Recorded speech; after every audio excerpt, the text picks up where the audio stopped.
नमस्कार सभी को, स्वागत है आपका 60 डेज 60 क्लास चैलेंज में। अगर आप ये चैलेंज एक्सेप्ट करते हैं तो इस बात की मैं 100% गारंटी देता हूं कि आपको कंप्लीट मैथमेटिक्स मिलेगा यहां पर, और आप यहां पर मैथमेटिक्स सीखने के बाद आपको दोबारा मैथमेटिक्स पढ़ने की जरूरत नहीं पड़ेगी। तो दोस्तों, हम यहाँ पर लेकर आए हैं आपके लिए 60 दिनों की एक सीरीज जिसमें आपको कंप्लीट मैथमेटिक्स पढ़ाया जा रहा है। चाहे आप एसएससी, सीजीएल, सीपीओ, सीएचएसएल या जीडी की तैयारी कर रहे हैं, या आप किसी भी स्टेट गवर्नमेंट के एग्जाम की तैयारी कर रहे हैं, यहाँ पर आपको कंप्लीट मैथमेटिक्स फ्री में मिलने वाला है। और आज हमारी ये क्लास नंबर 6। इससे पहले हमारा रेशो टॉपिक कंप्लीट हो चुका है, और इस क्लास में एक मोस्ट इंपॉर्टेंट टॉपिक प्रपोर्शन पढ़ाया जाएगा। ये जो प्रपोर्शन टॉपिक है ये इतना ही इंपॉर्टेंट है जितना कोई भी चैप्टर है, और ये जो टॉपिक है एक क्लास में खत्म हो जाता है। ज्यादा बड़ा टॉपिक नहीं है, और ऐसा कोई एग्जाम नहीं है जिसमें ये टॉपिक नहीं आता है। तो यानी कि ये क्लास आपके लिए बहुत ज्यादा इंपॉर्टेंट होने वाली है। सबसे पहले मैं आपको बता दूं, अगर कोई बच्चा नया जुड़ा है और वो नहीं जानता कि टेलीग्राम ग्रुप पर हम पीडीएफ डालते हैं और साथ के साथ हम प्रैक्टिस के लिए क्वेश्चन भी डालते हैं, तो वो टेलीग्राम ग्रुप ज्वाइन कर लेना। और जो हमारा यूट्यूब चैनल है उसको लाइक और सब्सक्राइब कर लेना, ताकि आपको ये वीडियो दोबारा ढूंढनी ना पड़े, और प्लेलिस्ट को जाकर सेव कर लेना। तो आइए स्टार्ट करते हैं आज का हमारा पहला टॉपिक। बड़े ध्यान से समझना, एक एक चीज स्टार्टिंग से बताऊंगा। रेशो क्या है ये मैं आपको बताऊंगा, प्रपोर्शन क्या है मैं ये आपको बताऊंगा। यहाँ पर कंटिन्यूड प्रपोर्शन क्या होता है, अगर नंबर इनवर्सली प्रोपोर्शनल होते हैं तो कैसे रिलेशन उनका बनता है, अगर डायरेक्टली प्रोपोर्शनल होते हैं तो कैसे रिलेशन बनता है ना। First proportion, second proportion, third proportion, fourth proportion, ये सारी चीजें स्टेप बाय स्टेप पढ़ाई जाएगी। तो बड़े ध्यान से चीजों को समझना। देखो, प्रपोर्शन सबसे पहले मैं आपको बताता हूं प्रपोर्शन होता क्या है। जब दो अलग अलग अनुपात आपस में इक्वल होते हैं तो उनको कहा जाता है कि वे प्रपोर्शन की फॉर्म में हैं। जैसे मैं आपको बोलूं कि अगर हमारे पास दो अनुपात हैं, पहला अनुपात है ए अनुपात बी, और दूसरा अनुपात है सी अनुपात डी। सी अनुपात डी, तो यहां पर मैं कह सकता हूं अगर ये बराबर है तो हम कहेंगे कि सर ए अनुपात बी समानुपात यानी कि प्रपोर्शन सी अनुपात डी होगा। अच्छा, प्रपोर्शन का साइन आप समझ गए कि दो बार रेशो के साइन को रिपीट कर दिया जाता है तो प्रपोर्शन का साइन बन जाता है। अब इस बात को समझो सर, अभी हमने जो डेफिनेशन के अकॉर्डिंग पढ़ा था, जब दो अनुपात आपस में बराबर होते हैं तो इसका मतलब यहां से ये बात समझ में आनी चाहिए कि अगर मैं इसको अनुपात की फॉर्म में लिखूं, फ्रैक्शन की फॉर्म में लिखूं, तो ये ए अपॉन बी आएगा और ये आएगा आपका सी अपॉन डी, और ये आपस में क्या होते हैं, बराबर होते हैं। ठीक है, अगर दो फ्रैक्शन आपस में बराबर होती है तो उनके हम क्रॉस मल्टीप्लाई कर देते हैं, यानी कि ए इंटू डी बराबर होगा बी इंटू सी। अच्छा, ये एक मोस्ट इंपोर्टेंट रिजल्ट है। इसकी हेल्प से हम चीजों को आसानी से किसी भी प्रपोर्शन को हम बता सकते हैं, किसी भी प्रपोर्शन को हम इजीली आसान तरीके से बता सकते हैं। पहले इस बात को समझना कि सर ये ए और डी क्या है। बेटा, ए और डी इसके एक्सट्रीम पद है, यानी कि ये जो ए है और ये डी है ये एक्सट्रीम पद है, यानी कि अंतिम पद है। और यहां पर जो बी और सी है उसके मीन्स पद है, यानी कि मध्य पद है। यानी कि मैं आपसे कहना चाहूंगा कि अगर आप एक्सट्रीम पद और मीन्स पद की मल्टीप्लाई कर दो तो यहां पे आपका रिजल्ट क्या आ रहा है, इक्वल आ रहा है। यानी कि सिंपल भाषा में अगर मैं आपको समझाना चाहूं तो मैं सिंपल भाषा में इस तरीके से बोल सकता हूं, सर बाहर वाले दोनों की मल्टीप्लाई अंदर वाले दोनों की मल्टीप्लाई के बराबर होगी। बस इतनी सी बात आपको याद रखनी है चीजों को सोल्व करने के लिए या समझने के लिए। समझ में आई बातें। जब चार नंबर यानी कि बोला जाए कि a B C D proportion में है, तो जो फर्स्ट होगा और जो लास्ट होगा उसकी मल्टीप्लाई आपका सेकंड और थर्ड की मल्टीप्लाई के बराबर होगी। यही आपका प्रपोर्शन होता है।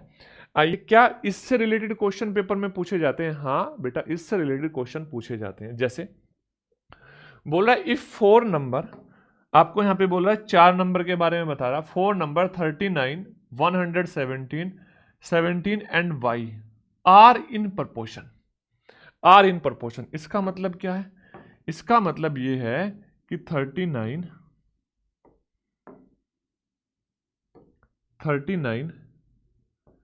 आप बोलोगे yes sir, ratio 117 proportion 17 ratio y. अब यहां से आपसे y का मान पूछा है तो आप ये बताओ कि आप यही कहोगे ना सर इन अंदर वाले दोनों की मल्टीप्लाई इन बाहर वाले दोनों की मल्टीप्लाई के बराबर होगी। अंदर वाले दोनों की मल्टीप्लाई बाहर वाले दोनों की मल्टीप्लाई के बराबर होगी, और 39 इंटू वाई बराबर होगा 117 इंटू 17।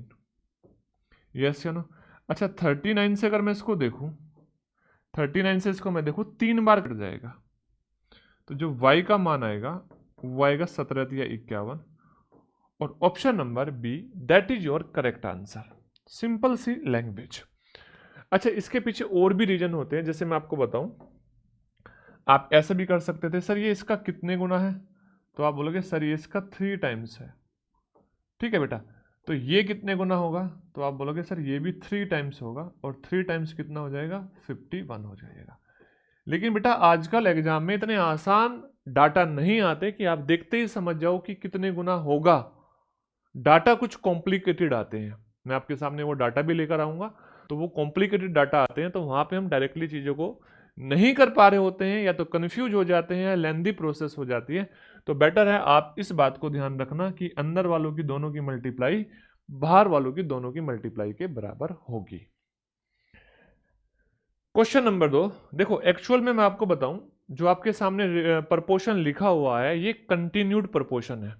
कैसा प्रपोर्शन है बेटा, कंटिन्यूड प्रपोर्शन है। आप सबसे पहले जान लो कि कंटिन्यूड प्रपोर्शन क्या होता है।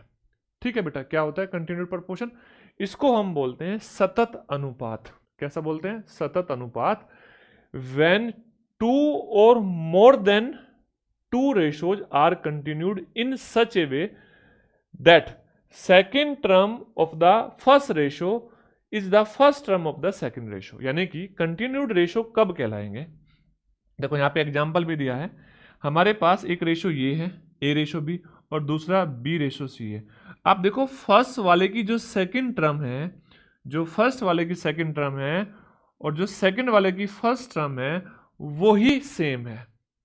ठीक है, अगर ये 3 होते, अगर ये 3 होते तो आप बोलते, आप इस तरीके से बोलते ए रेशो बी, अच्छा फिर बी रेशो सी, और फिर सी रेशो डी। कितना, सी रेशो डी, ये 4 होते तो, है ना, सॉरी 3 होते। तो देखो जो पहले वाले का लास्ट टर्म है, सेकंड टर्म है, वो दूसरे वाले की फर्स्ट टर्म है, जो दूसरे वाले की सेकंड टर्म है वो तीसरे वाले की फर्स्ट टर्म है, तो इसको कहा जाता है कंटिन्यूड रेशो। क्या कहा जाता है, कंटिन्यूड रेशो। अब यहां पे जब कंटिन्यूड रेशो पूछता है तो वो एग्जामिनर 2 में ही पूछता है, 2 रेशो में ही। किस में पूछता है, 2 रेशो में पूछता है। क्या सर 3 का नहीं आता, बेटा 3 का आप ऑलरेडी पढ़ के आ चुके हो, याद करना, आपने कंपाउंड रेशो पढ़ा था। क्या पढ़ा था, कंपाउंड रेशो। और कंपाउंड रेशो तभी अप्लाई हो रहा था जब ये कंटिन्यूड रेशो थे। कैसे रेशो थे, कंटिन्यूड रेशो थे, तो ही कंपाउंड रेशो अप्लाई हो रहा था। और वहां पे जब अप्लाई होने के बाद में फर्स्ट और लास्ट टर्म बचती थी, तब की बात कर रहा हूं मैं। कब की बात कर रहा हूं सर, जब फर्स्ट और लास्ट टर्म बचती थी। जैसे आपने देखा होगा सक्सेसिव मेथड, सक्सेसिव का मेथड का मतलब कोई वैल्यू ए है, ए से चेंज होकर किस में जाती है, बी में जाती है, फिर वो बी से चेंज होकर सी में जाती है, और सी से चेंज होकर डी में जाती है, और डी से चेंज होकर ई में जाती है। तो सक्सेसिव मेथड इसलिए लगता है कि वो क्या कहलाता है, वो कंटिन्यूड प्रपोर्शन कहलाता है। अभी तक किसी ने ये बात आपको नहीं बताई होगी, ध्यान से बात समझ लो। तो मैंने बोला हमारे एग्जाम में यहां पर जो कंटिन्यूड प्रपोर्शन से क्वेश्चन पूछा जाएगा वो 2 से ही पूछा जाता है। जैसे मान लो वो क्या बोलेगा, वो इस तरीके से तो देगा नहीं, इस तरीके से तो देगा नहीं, वो बोलेगा कि इफ ए बी एंड सी, वो बोलेगा क्या, इफ, यहां पे हम बोल सकते हैं कि if a B and c are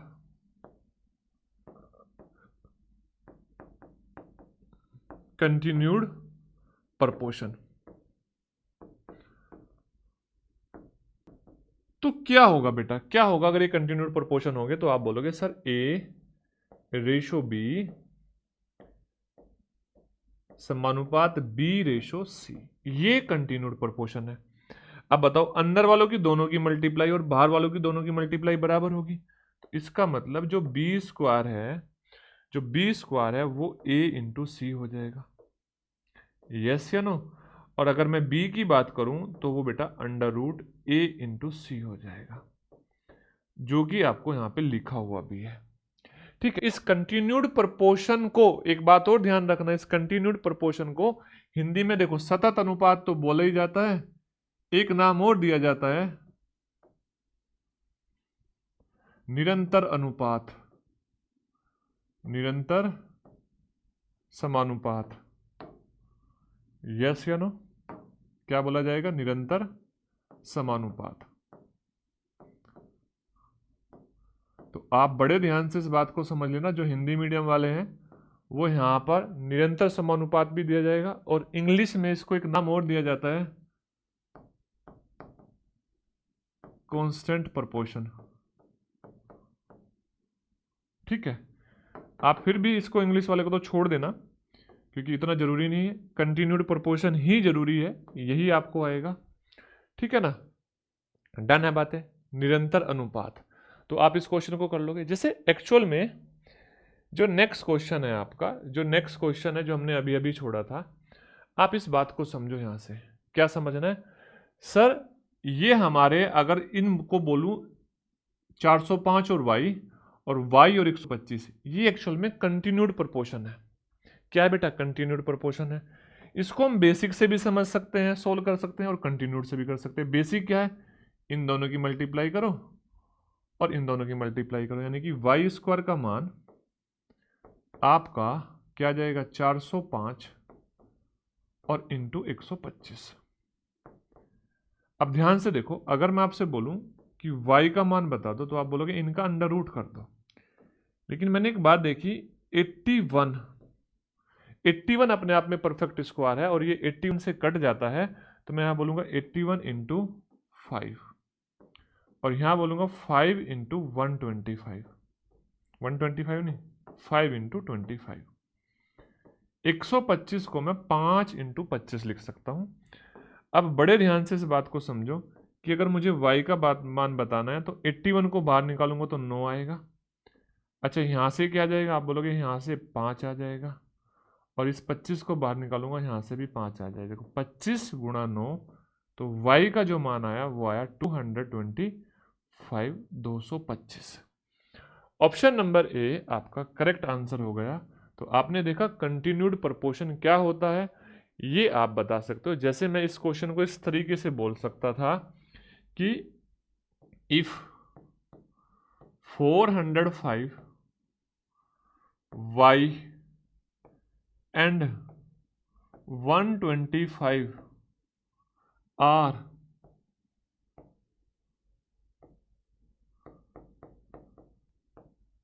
continued proportion,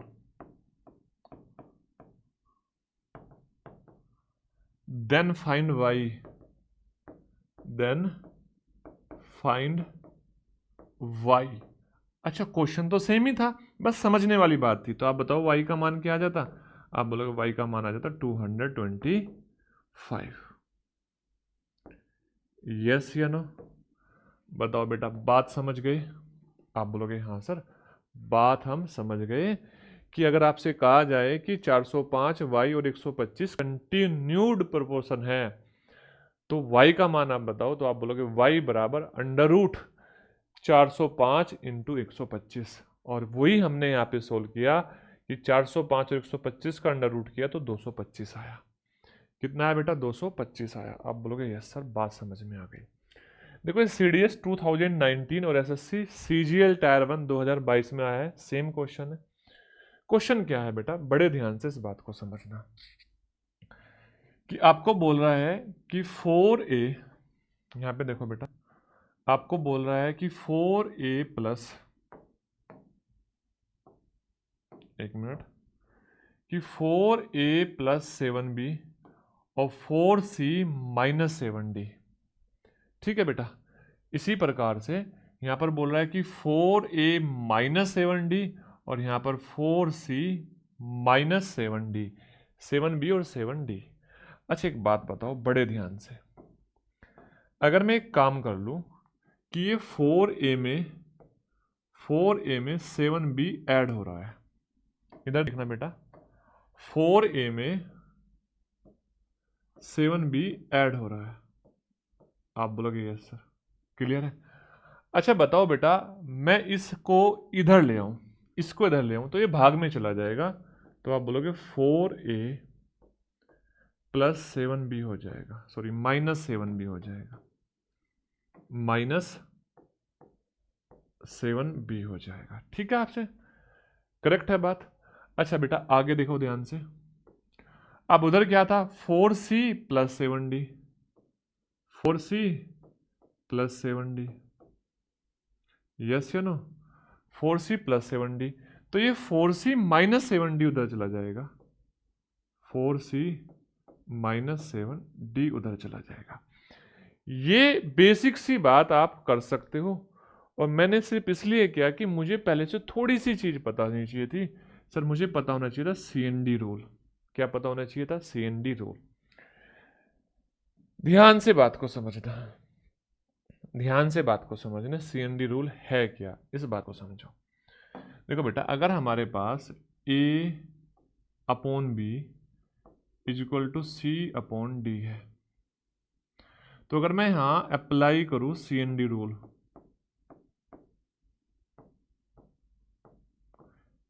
जिसको हम बोलते हैं कंपोनेंडो एंड डिविडेंडो रूल, तो आप बोलोगे सर एक बार तो क्या होगा, ये B ऊपर जाके जुड़ जाएगा ए में, और एक बार यही B नीचे आके घट जाएगा, नीचे आके घट जाएगा। इसी प्रकार से यहां पर ये D ऊपर जाके C में जुड़ जाएगा, और इसी प्रकार से ये D नीचे आके घट जाएगा। ठीक है, हमने क्या किया, हमारे पास ये एक्चुअल डाटा था, और इस एक्चुअल डाटा पे हमने CND रूल अप्लाई किया, तो हमारे पास ये रिजल्ट आया। अच्छा बेटा, अगर मैं इस रिजल्ट में अगेन CND रूल अप्लाई कर दूं, अगेन अप्लाई कर दूं, तो हमें वापस यही मिल जाएगा, वापस यही मिल जाएगा। देखो ध्यान से, अगर मैं अप्लाई अगेन कर दूं, तो आप क्या बोलोगे, आप क्या बोलोगे, सर हमने क्या किया, अप्लाई अगेन कर दिया,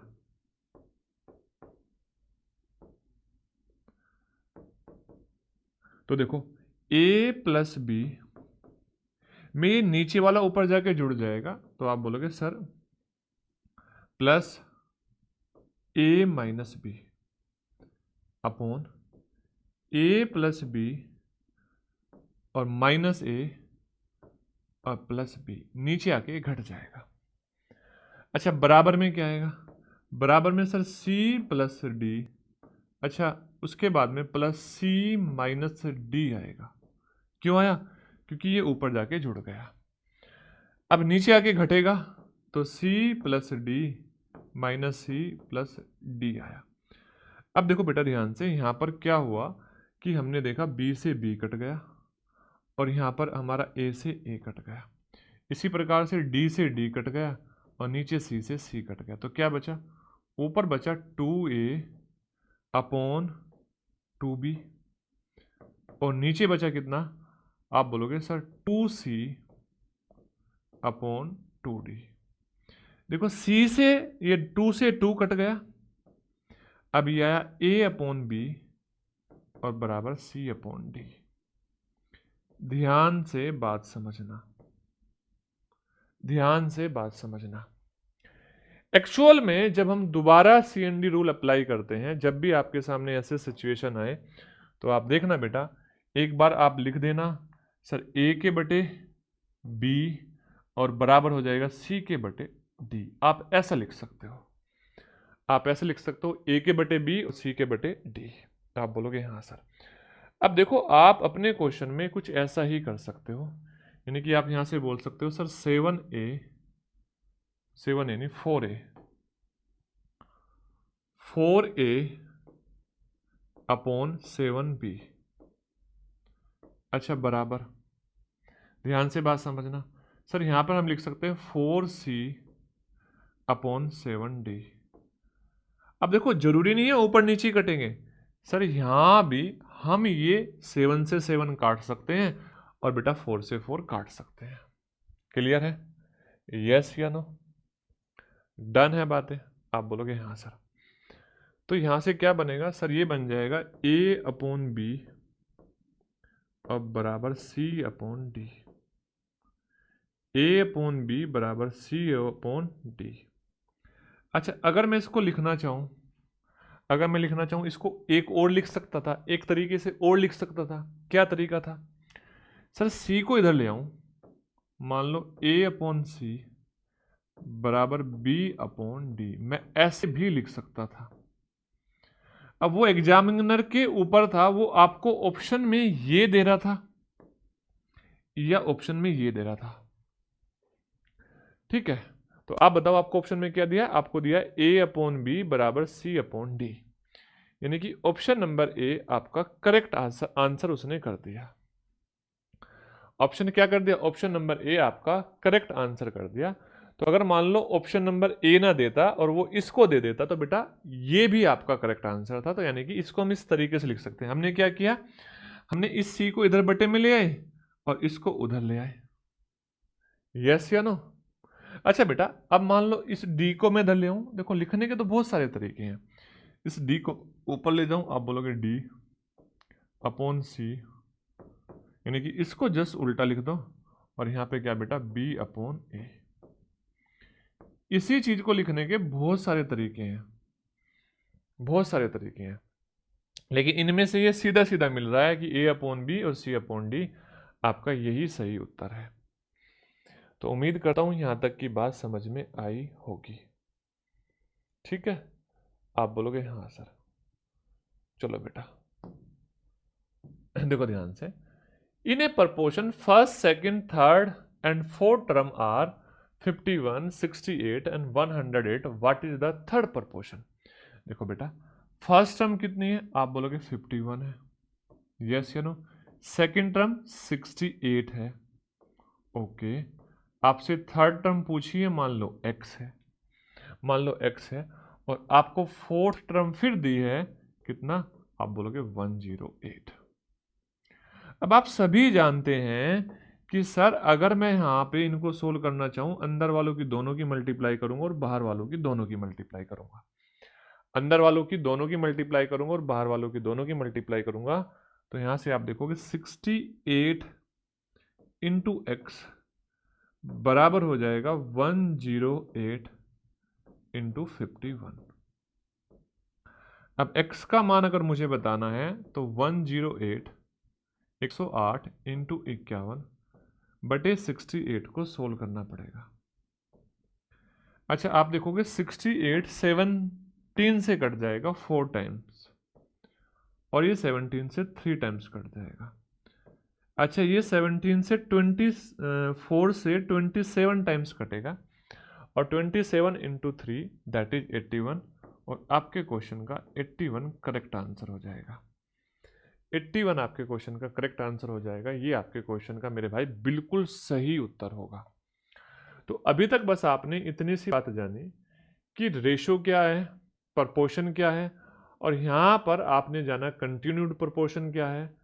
डन है। अगर हमारे पास किसी प्रपोर्शन में first term, second term, third term और फोर्थ टर्म की बात करें तो किसी भी टर्म को पूछ सकता है। अब आपको मैं एक बात और बताऊं, राज की बात, एक्चुअल में यहां पर उसने थर्ड प्रपोर्शन पूछा था। क्यों? क्योंकि प्रपोर्शन में की अगर बात होगी तो ये फर्स्ट प्रपोर्शन होगा, ये सेकंड होगा, ये थर्ड होगा और ये फोर्थ प्रपोर्शन होगा। First term is first proportion, second term is second proportion, third term is third proportion and fourth term is fourth proportion. Clear है बातें?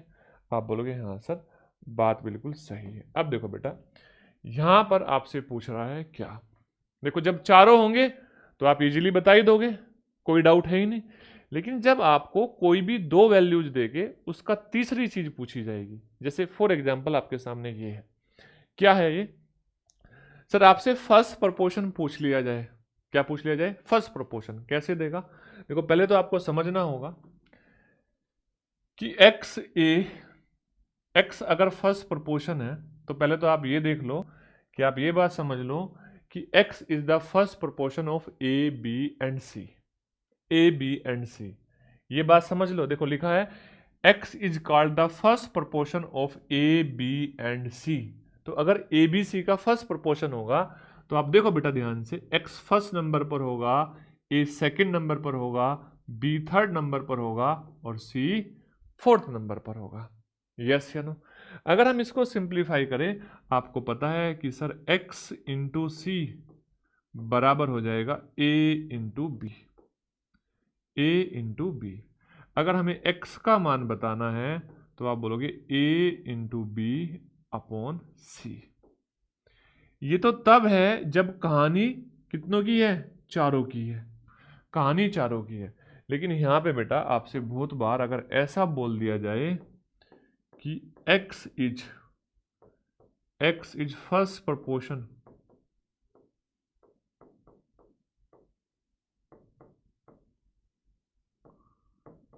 proportion of a and b, अगर x a और b का first proportion है तो क्या करेंगे बेटा, एक बात बताना ध्यान से, अब कितने प्रोपोर्शन आएंगे, 3 आएंगे। कितने, 3, x a b। तो कैसे रिलेशन बनाए, याद करो मैंने आपको पढ़ाया था कंटिन्यूड प्रोपोर्शन। जब ये 3 होंगे तो हम क्या करेंगे, कंटिन्यूड प्रोपोर्शन की हेल्प लेंगे।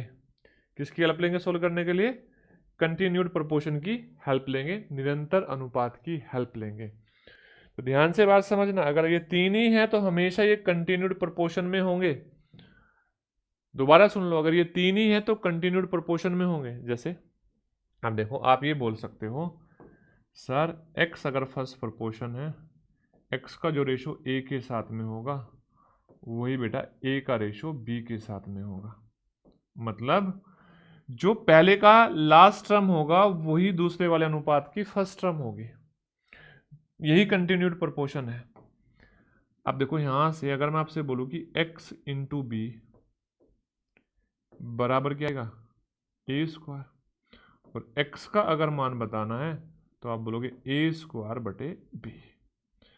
तो ये फर्स्ट प्रोपोर्शन है, दो तरीके से पूछा जा सकता है। कितने तरीके से पूछा जा सकता है बेटा, दो तरीके से। पहला तरीका जहां पर आपको 3 दिए हो और चौथा फर्स्ट हो। दूसरा तरीका जहां आपको 2 दिए हो, सेकंड और थर्ड दिया हो और पहले वाला आपसे पूछा हो। तो दूसरा तरीका ये है, यानी कि पहले वाले का स्क्वायर करो और दूसरे वाले से भाग दे दो। क्या किया हमने, पहले वाले का स्क्वायर दूसरे वाले से भाग। डन है बातें, आप बोलोगे हाँ सर, ठीक है बेटा। पहले ये सारे के सारे हम प्रपोर्शन पढ़ लेते हैं। अब देखो ध्यान से, मीन प्रपोर्शन। मीन प्रपोर्शन देखो, आप इस बात को समझ लो कि अगर ये इस तरीके से रिलेशन बनाए कि a ratio x proportion x ratio b, तो यहां पे x जो है ना, x a और b का मीन प्रपोर्शन होगा। क्या अगर हम 3 कंटिन्यूड प्रोपोर्शन लिखे, 3 कंटिन्यूड प्रोपोर्शन लिखे a x और b, तो x बीच में है, आप बोलोगे हाँ सर। तो यहां से आप समझना x क्या होगा, मीन प्रपोर्शन होगा। और x मीन प्रपोर्शन होगा तो देखो पहले वाले का लास्ट भी x है और दूसरे वाले का पहला भी x है। तो इसको अगर मैं सिंप्लीफाई करूंगा तो आप बोलोगे बाहर वालों की बाहर गुणा कर दो और अंदर वालों की अंदर गुणा कर दो, यानी कि एक्स स्क्वायर का मान a इंटू बी आएगा। और x का मान अगर हमें बताना है तो under root a into B हो जाएगा। क्या हो जाएगा, a इंटू बी हो जाएगा, ये वाला। ठीक है, यानी कि आपसे अगर पूछा जाए दो अनुपात देने के बाद में कि इनका मीन प्रपोर्शन क्या है, और मीन प्रपोर्शन इसको हम द्वितीय अनुपात भी बोलते हैं। क्या बोलते हैं बेटा, सेकंड प्रपोर्शन।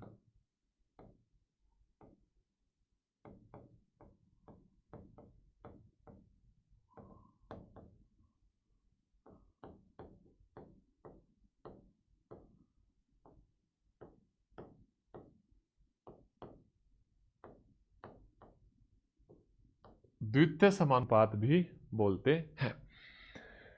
तो ध्यान रखना, अगर दो नंबर का सेकंड प्रपोर्शन पूछा जाए तो दोनों की मल्टीप्लाई करनी है और उनका अंडर रूट कर देना है, आपका आंसर आ जाएगा। क्लियर है बातें, आप बोलोगे हाँ सर बात बिल्कुल सही है और डन है। अब देखो, अगर थर्ड प्रपोर्शन पूछा जाए, कौन सा प्रपोर्शन पूछा जाए, थर्ड प्रपोर्शन, तो यहां पे भी आपको यही बोल रहा होगा, दो नंबर दिए होंगे और दो नंबर का थर्ड प्रपोर्शन पूछ रहा होगा। जैसे अगर मैं बोलूं यहां पे देखो क्या लिखा है कि अगर a अनुपात b समानुपात b अनुपात x, अगर ऐसी सिचुएशन है तो एक्स ए और बी का थर्ड प्रोपोर्शन है। एक्स क्या है बेटा, एक्स ए और बी का थर्ड प्रोपोर्शन है और ये कंटिन्यूड प्रोपोर्शन में है। 3 नंबर कंटिन्यूड प्रोपोर्शन में ही होंगे। हमेशा ध्यान रखना, अगर 3 ही नंबर की बात कर रहा है तो वो हमेशा कंटिन्यूड ही प्रोपोर्शन में ही होंगे, निरंतर अनुपात में होंगे। अब देखो निरंतर अनुपात तो है ना कि ए फर्स्ट, बी सेकंड और सी यानी कि एक्स थर्ड। अब देख लो यहां पर जो पहले वाले का अंतिम है वो दूसरे वाले का पहला है। आप बोलोगे हाँ सर, तो हम यहाँ पे भी यही करेंगे कि अंदर वालों की गुणा कर देंगे और बाहर वालों की गुणा कर देंगे। a इंटू एक्स आ जाएगा b का स्क्वायर। अच्छा, x का मान अगर हमें बताना है तो हमें b का स्क्वायर करना पड़ेगा और डिवाइड बाई a करना पड़ेगा। यानी कि अगर हमें अगर हमारे पास 2 नंबर है और उन 2 नंबर का थर्ड प्रोपोर्शन बताना है तो हमें सेकंड नंबर का स्क्वायर करना है और फर्स्ट नंबर से डिवाइड करना है। ये आपका फॉर्मूला भी ऐसे लिखा है, सेकंड नंबर का स्क्वायर करना है और फर्स्ट नंबर से हमें क्या करना है, डिवाइड करना है। समय कम लगे इसलिए चीजें मैं आपको लिख के लाया हूं। अगर हम बात करें थर्ड प्रोपोर्शन, ये रिपीट हो गया,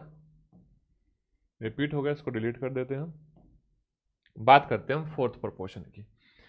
यानी कि जब चारों नंबर्स आपके आ जाए तो वहां पे फोर्थ प्रोपोर्शन निकाला जाएगा। यानी कि 3 दिए होंगे और 3 दिए होंगे तो चौथा क्या होगा, x होगा।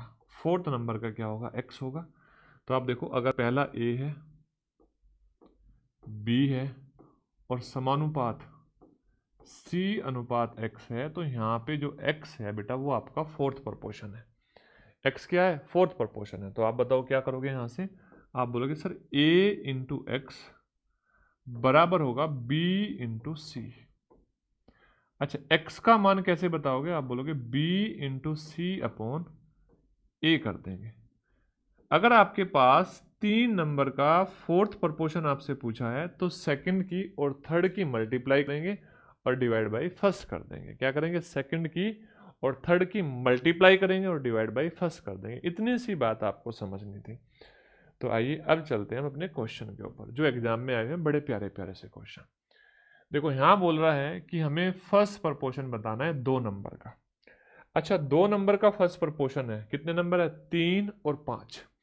2 नंबर का फर्स्ट प्रोपोर्शन है तो कौन सा फॉर्मूला लगेगा, बताओ बेटा कमेंट करके फटाफट। ये वाला फॉर्मूला लगेगा अगर 2 नंबर का फर्स्ट प्रोपोर्शन है। ठीक है, तो यानी कि हम पहले वाले का स्क्वायर कर देंगे और डिवाइड कर देंगे दूसरे वाले से। तो 3 का स्क्वायर कर देंगे और डिवाइड बाई 5। 3 का वर्ग 9 और 5 से डिवाइड करेंगे, 5 एकम 5 और 5 अठू 40, 1.8 हमारा आंसर आएगा। यानी कि अगर हमें फर्स्ट प्रोपोर्शन बताना है तो जो नंबर 2 नंबर दिए उनमें से पहले वाले का स्क्वायर करेंगे और डिवाइड बाई कौन सा कर देंगे, दूसरे वाला कर देंगे। डिवाइड बाई कौन सा कर देंगे, आप बोलोगे दूसरे वाला नंबर डिवाइड बाई कर देंगे, डिवाइड में कर देंगे। देखो यहाँ पे देखो बोल रहा है इफ द 4 नंबर, ये तो हो गया ना, ये हो गया, इसको हटा दो। 6 क्वेश्चन देखो, बोल रहा है the first proportion of 3 number 6, 12 and 24। तो इस स्थिति में क्या करेंगे, अगर हमारा फर्स्ट प्रोपोर्शन पूछा है तो आप बोलोगे सेकंड की और थर्ड की मल्टीप्लाई करेंगे और फोर्थ नंबर से डिवाइड कर देंगे। और जब 4 से डिवाइड करेंगे 12 से इसको भाग देंगे 2 बार जाएगा और 6 2 से कितनी बार कट जाएगा, आप बोलोगे 3 बार कट जाएगा। कितनी बार कट जाएगा, 3 बार कट जाएगा। तो यहां से अपना आंसर आ जाएगा option number A, that is your correct answer. Option number A आपके क्वेश्चन का बिल्कुल सही उत्तर है। ठीक है बेटा, यस या नो। अच्छा, हमें क्या बोला है, find the mean proportion of 625, 2401, 49 and 25। तो हमें क्या करना है बेटा, इन दोनों नंबर की मल्टीप्लाई करनी है, इन दोनों नंबर की मल्टीप्लाई करनी है। तो मल्टीप्लाई करोगे तो क्या करोगे, 625 अपॉन 2401 इंटू 49 अपॉन 25। अच्छा, 25 से 625 25 टाइम्स जाएगा, 25 बार जाएगा तो ऊपर तो आएगा 25, और जो 49 का स्क्वायर होता है वो 2401 होता है। अच्छा, इस 49 से इसको काटोगे तो नीचे आ जाएगा 49। अब इसका स्क्वायर रूट करोगे तो क्या आएगा बेटा, 5/7। 5/7, सिंपल सा डाटा, सिंपल सा क्वेश्चन, और आंसर क्या आएगा सही है आपका, 5/7। 5/7। क्लियर है बातें? आप बोलोगे हाँ सर बात बिल्कुल सही है। देखो यहां से भी आपसे क्या पूछा है, मीन प्रपोर्शन पूछा है इन दो नंबर का, 3 + √5 और 15 - √125। आप इस बात को समझना बेटा, इस बात को समझना, अगर हम इनका कौन सा प्रपोर्शन बताएंगे, मीन प्रपोर्शन बताएंगे, तो हम इनकी मल्टीप्लाई करेंगे और अंडर रूट के अंदर रख देंगे, सॉल्व कर देंगे। तो 3 + √5, डन है बातें? आप बोलोगे यस सर। अच्छा, इंटू 15 - अंडर रूट 125। अब देखो आपके पास दो रास्ते हैं। एक तो रास्ता ये है कि आप सिंपल क्वेश्चन को सोल्व करना स्टार्ट कर दो। इस 3 की गुणा करो पहले इसमें और फिर इसमें, फिर इस 5 की गुणा करो पहले 15 में और फिर इसमें, फिर इसको सिंप्लीफाई करो। लेकिन बहुत बार आपके सामने क्या होता है, डायरेक्टली क्वेश्चन का सॉल्यूशन गिवन होता है या डायरेक्टली अप्रोच दिख रही होती है। अब वो अप्रोच क्या है इस बात को समझ लो। सर मैंने देखा पहले वाले में 3 + √5 है, और थोड़ा सा मैं ध्यान से देखूं, उसमें से 5 को बाहर निकाल लो, उसमें से मैं 5 को बाहर निकाल लूं, 5 से भाग दे दूं, तो 5 से भाग दे दूंगा तो यहां तो क्या आ जाएगा, 3 आएगा। 5 कॉमन लेने का मतलब है अंदर 5 से भाग दोगे। अच्छा, इसको 5 से भाग दोगे तो अंदर 5 जाएगा तो एक 25 हो जाएगा, और 25 इसको भाग देगा तो अंडर रूट 5 आएगा। अब देखो अच्छी चीज क्या हुई सर, सेम चीज मिल गई माइनस में। किसमें मिल गई? सेम चीज माइनस में। और आपको इतना और पता होना चाहिए कि a + b और a - b का whole square, sorry, a + b और a - b का प्रोडक्ट क्या होता है, तो आप बोलोगे ये होता है a² - b²। याद रखना है आपको ये बात, तो ध्यान से चीजों को समझना। a² - b² होता है। तो बताओ अगर मैं यहां पे बोलूं कि सर 3 का स्क्वायर माइनस अंडर रूट 5 का स्क्वायर हो जाएगा, यस या नो? और 5 तो है ही मल्टीप्लाई में, 5 तो अंदर है ही। अब देखो बेटा 3 का स्क्वायर करोगे तो क्या आएगा, आप बोलोगे 3 का स्क्वायर करेंगे तो 9 आएगा। यहाँ पे देख लो 3 का स्क्वायर करेंगे तो 9 आएगा, अंडर रूट 5 का स्क्वायर करेंगे तो 5 आएगा, इन दोनों का अंतर लेंगे तो 4 आएगा, यानी कि 4 × 5। अब 4 को बाहर निकालेंगे तो ये 2√5 आ जाएगा, 2√5 आ जाएगा आपके क्वेश्चन का आंसर। तो थोड़ा थोड़ा चीज़ों को समझो, थोड़ा थोड़ा ध्यान दो। अगर थोड़ा थोड़ा ध्यान दोगे तो बस मामला यहीं समाप्त हो जाएगा। यही चीज़ें हैं जो आपके पेपर में पूछी जाती है, बस कंफ्यूज नहीं होना है, चीज़ों को बड़े प्यार से समझना है। ठीक है, क्लियर है बातें? ओके, आगे बढ़ते हैं बेटा। बोल रहा है कि ये 3 नंबर दिए हैं और यहाँ पे आपको दिख भी रहा है कि ये किस में दिए, समानुपात में दिए हैं। यानी कि मान लो 2 की पावर 3, इधर मैं लिख दूं, चलो सर 2 की पावर 3 अनुपात 8 की पावर 5.06 समानुपात 8 की पावर -4.06 और अनुपात x, ये आपके सामने है। तो आप ये बताओ, आपको पता है ना सर अंदर वालों की अंदर गुणा कर दो और बाहर वालों की बाहर गुणा कर दो, तो आप बोलोगे x × 2 की पावर 3 बराबर 8 की पावर 5.06 इंटू 8 की पावर -4.06। क्लियर है बातें? हमने क्या किया, अंदर वालों की अंदर गुणा कर दी और बाहर वालों की बाहर गुणा कर दी, बस हमने यही बात की। अंदर वालों की अंदर गुणा कर दी और बाहर वालों की बाहर गुणा कर दी। अब बेटा आपको एक बात और पता होनी चाहिए, ध्यान से देखना। मैंने बोला a स्क्वायर और इंटू ए की पावर 3। तो आप क्या बोल सकते हो, ये ए की पावर 5 होता है। ऐसा इसलिए होता है कि यहां पर बेस सेम है। क्या सेम है बेटा? बेस सेम है और पावर क्या हो जाती है? पावर जुड़ गई, पावर ऐड होगी। क्या हो जाएगी बेटा? पावर ऐड हो जाएगी। ये ऐड हो गया, 3 और 2 5 हो गया। लेकिन एक बात बताओ, अगर मैं यहां पे बोलूं बेस सेम है, x इंटू 8 हो जाएगा 2 की पावर 3। बेस सेम है तो हम इन पावर को जोड़ देंगे। किसको जोड़ेंगे? 5.06 को, और इसको जोड़ेंगे तो ये तो माइनस है, माइनस का 4.06। तो बताओ, ये तो हुआ हमारा x इंटू 8। क्या बेटा ये 8 की पावर 1 बचा, यानी कि 8 बचा। इसमें से अगर मैं घटाऊं तो 1 आएगा ना। 5.06 में से 5.06 में से 4.06 घटाऊंगा तो 1 आएगा। अगर बेटा ये 1 आया तो 8 की पावर 1 आया, और ये 8 से 8 कट गया और x का मान आया 1।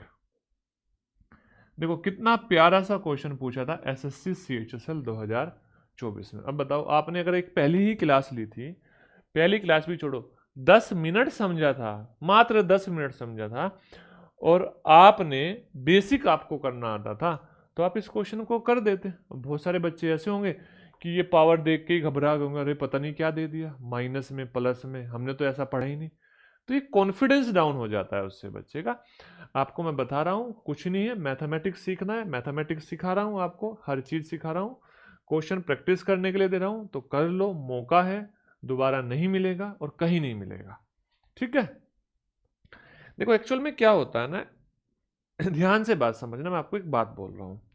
आज मैं आपको एक बात बोलूं, एक होशियार बच्चा है, समझना, एक एग्जाम्पल को समझना कि एक होशियार बच्चा है बेटा, एक होशियार बच्चा, बहुत होशियार बच्चा है, चलो, एक इंटेलिजेंट है ना, और एक एवरेज बच्चा है, हमारे जैसा एवरेज, जैसे आप है, जैसा मैं हूं, एक ऐसा बच्चा है। अब मान लो किसी ने बोला कि मैथमेटिक्स पढ़ना, और मैथमेटिक्स पढ़ के एक एग्जाम देना है, एक एग्जाम देना है एसएससी, समझना। मैंने बोला आपसे बेटा कि यहां पर आप एक काम करो, एक एग्जाम्पल दूंगा बड़ा प्यारा सा, एक काम करो कि आप यहां पर, मैं आपको 400 घंटे का, 400 भी नहीं, लोग बाग 500 घंटे का दे रहे हैं, 500 घंटे का आपको एक कोर्स दे रहा हूं, आप उसको पढ़ लो। क्या कर लो? आप उसको पढ़ लो। 500 घंटे का कोर्स दे रहा हूं, उसको पढ़ लो। और मैं इस एवरेज बच्चे को भी बोला कि 500 घंटे का कोर्स दे रहा हूं, उसको पढ़ लो, और आपको दोनों को 100% मिल जाएगा। तो एवरेज वाला इस चीज को नहीं कर पाएगा, ये बात तो कंफर्म है। अच्छा, दूसरी चीज समझना ध्यान से बेटा, अब यहां पर मैंने इसको बोला कि बेटा मैं तुझे मात्र 100 घंटे का दे रहा हूं। कितने घंटे का दे रहा हूं? 100 घंटे का। 100 घंटे का।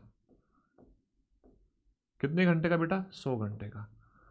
तो यहां पे तो बोला गया आपको कि 100% पेपर में मिलेगा, और 100% तो कभी मिलता ही नहीं, ये बात तो समझ लो आप। और मैंने यहां पे भी बोला बेटा आपको 100% मिलेगा। तो आप मुझे ये बताओ बड़े प्यार से, जब तक ये इंटेलिजेंट बच्चा इसको एक बार पढ़ेगा ना, एक बार, तब तक इसको आप 5 बार पढ़ लोगे। 5 बार। मैं 100% श्योरिटी की बात बोल रहा हूं, 100% श्योरिटी की बात। अगर मैं इस बच्चे से सारे क्वेश्चन इसमें से ही पूछूं तो भी वो अपना 100% स्कोर नहीं कर सकता, क्योंकि एक बार पढ़ा, एक बार पढ़ा। लेकिन अगर मैं इस बच्चे से सारे क्वेश्चन इसमें से ही पूछूं या इस टाइप के ही पूछूं, ये बच्चा 100% स्कोर कर सकता है।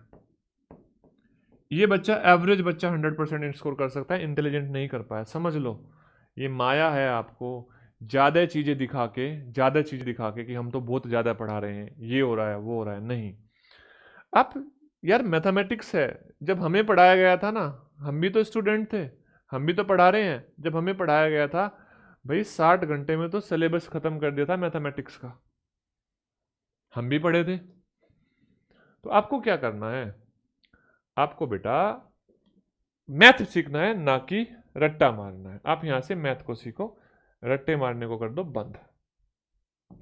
रट्टा मार के कभी आप पास हो ही नहीं सकते। देखो यहां से क्या बोल रहा है आपको कि 841 यानी कि what is the mean proportion of 841 and 16.81। तो इनका मीन प्रोपोर्शन पूछा है, तो मीन प्रोपोर्शन बताने के लिए आप क्या करोगे सर, हम इन नंबर की मल्टीप्लाई करेंगे 8.41 और इंटू इंटू कितना बेटा 16.81। बड़े ध्यान से एक बात समझना बेटा, मैं आपको बताऊं, दो तरीके से बताऊंगा। एक तो मैं सिंपल सा ही बता सकता हूं बेटा, यहां पर जब हम इसको अंडर रूट करेंगे तो दो स्थान पे दशमलव यहाँ है, दो स्थान पे दशमलव यहाँ है, तो चार स्थान पे हुए। और जब अंडर रूट करते हैं तो दशमलव के स्थान आधे हो जाते हैं, तो यानी कि आंसर में दो स्थान पे दशमलव आएगी और सब में दो स्थान पे दशमलव है। तो अगर आप चाहते थे कि हम इस दशमलव का यूज ना करें और डायरेक्ट क्वेश्चन को सोल्व करें, तो हम डायरेक्ट क्वेश्चन को भी सोल्व कर सकते थे बिना डेसिमल का यूज किए। ठीक है, एक तो तरीका ये हुआ कि हम बिना डेसिमल का यूज किए क्वेश्चन को सोल्व कर सकते थे। और बिना डेसिमल का यूज किए कैसे करोगे सर, ये आएगा हमारा 841 और ये आएगा हमारा कितना 1681। अगर मैं इसका स्क्वायर रूट करूं तो बेटा ये 29 आएगा और इसका स्क्वायर रूट करूं ये 41 आएगा और जब मैं गुणा करूंगा तो ये आएगा 1189 और दो स्थान पर दशमलव। तो आंसर हमें बताना है तो हम इसका आंसर बताएंगे 11.89। क्लियर है बातें, 11.89 ये आंसर बताएंगे। अब अगर डेसिमल का यूज करें तो भी आसान सी कहानी है। आपको पता है 841 29 का स्क्वायर होता है, तो 8.41 का स्क्वायर रूट हो जाएगा 2.9। 41 का स्क्वायर 1681 होता है और इसका स्क्वायर रूट करूंगा तो 4.1 आएगा और इनकी मल्टीप्लाई करूंगा तो 11.89 आ जाएगा। कितना आ जाएगा बेटा 11.89। That is your correct answer. Option number C सही उत्तर हो गया। ऑप्शन नंबर सी आपके क्वेश्चन का सही उत्तर हो गया। नेक्स्ट देखो बेटा ध्यान से, बोल रहा है इनका थर्ड प्रपोर्शन बताओ। Third proportion, what is the third proportion of this and this. तो आप मुझे बताओ, अगर दो नंबर का थर्ड प्रपोर्शन बताना है तो सेकंड का स्क्वायर करना है, सेकंड का स्क्वायर करना है और फर्स्ट से डिवाइड करना है। यही बात बताई थी आपको। तो सेकंड का स्क्वायर मतलब 6√5 इंटू 6√5, अच्छा डिवाइड बाई 2√3। अब बड़े ध्यान से एक बात समझना बेटा, इस बात को समझना, अगर मैं 2√3 में √3 से मल्टीप्लाई कर दूं तो क्या ये 6 हो जाता है? आप इस बात को समझो। क्यों? क्योंकि √3 और √3 3 और 3 इंटू 2 6। तो इसका मतलब ये भी है कि सर अगर मैं 6 को 2√3 से डिवाइड करूं तो √3 आएगा, यानी कि यहां पर मैं इससे इसको डिवाइड करूंगा 6 को तो √3 आएगा। यस या नो? आप बोलोगे हाँ सर। देखो ध्यान से, इन दोनों की मल्टीप्लाई करूंगा तो 5 आएगा, 5 गुणा 6 30, तो 30√3। That is your correct answer, option number D. Option number D आपके क्वेश्चन का क्या हो गया बेटा, सही उत्तर हो गया। आप बोलोगे यस सर, बात बिल्कुल सही है और समझ में आ गई। ठीक है,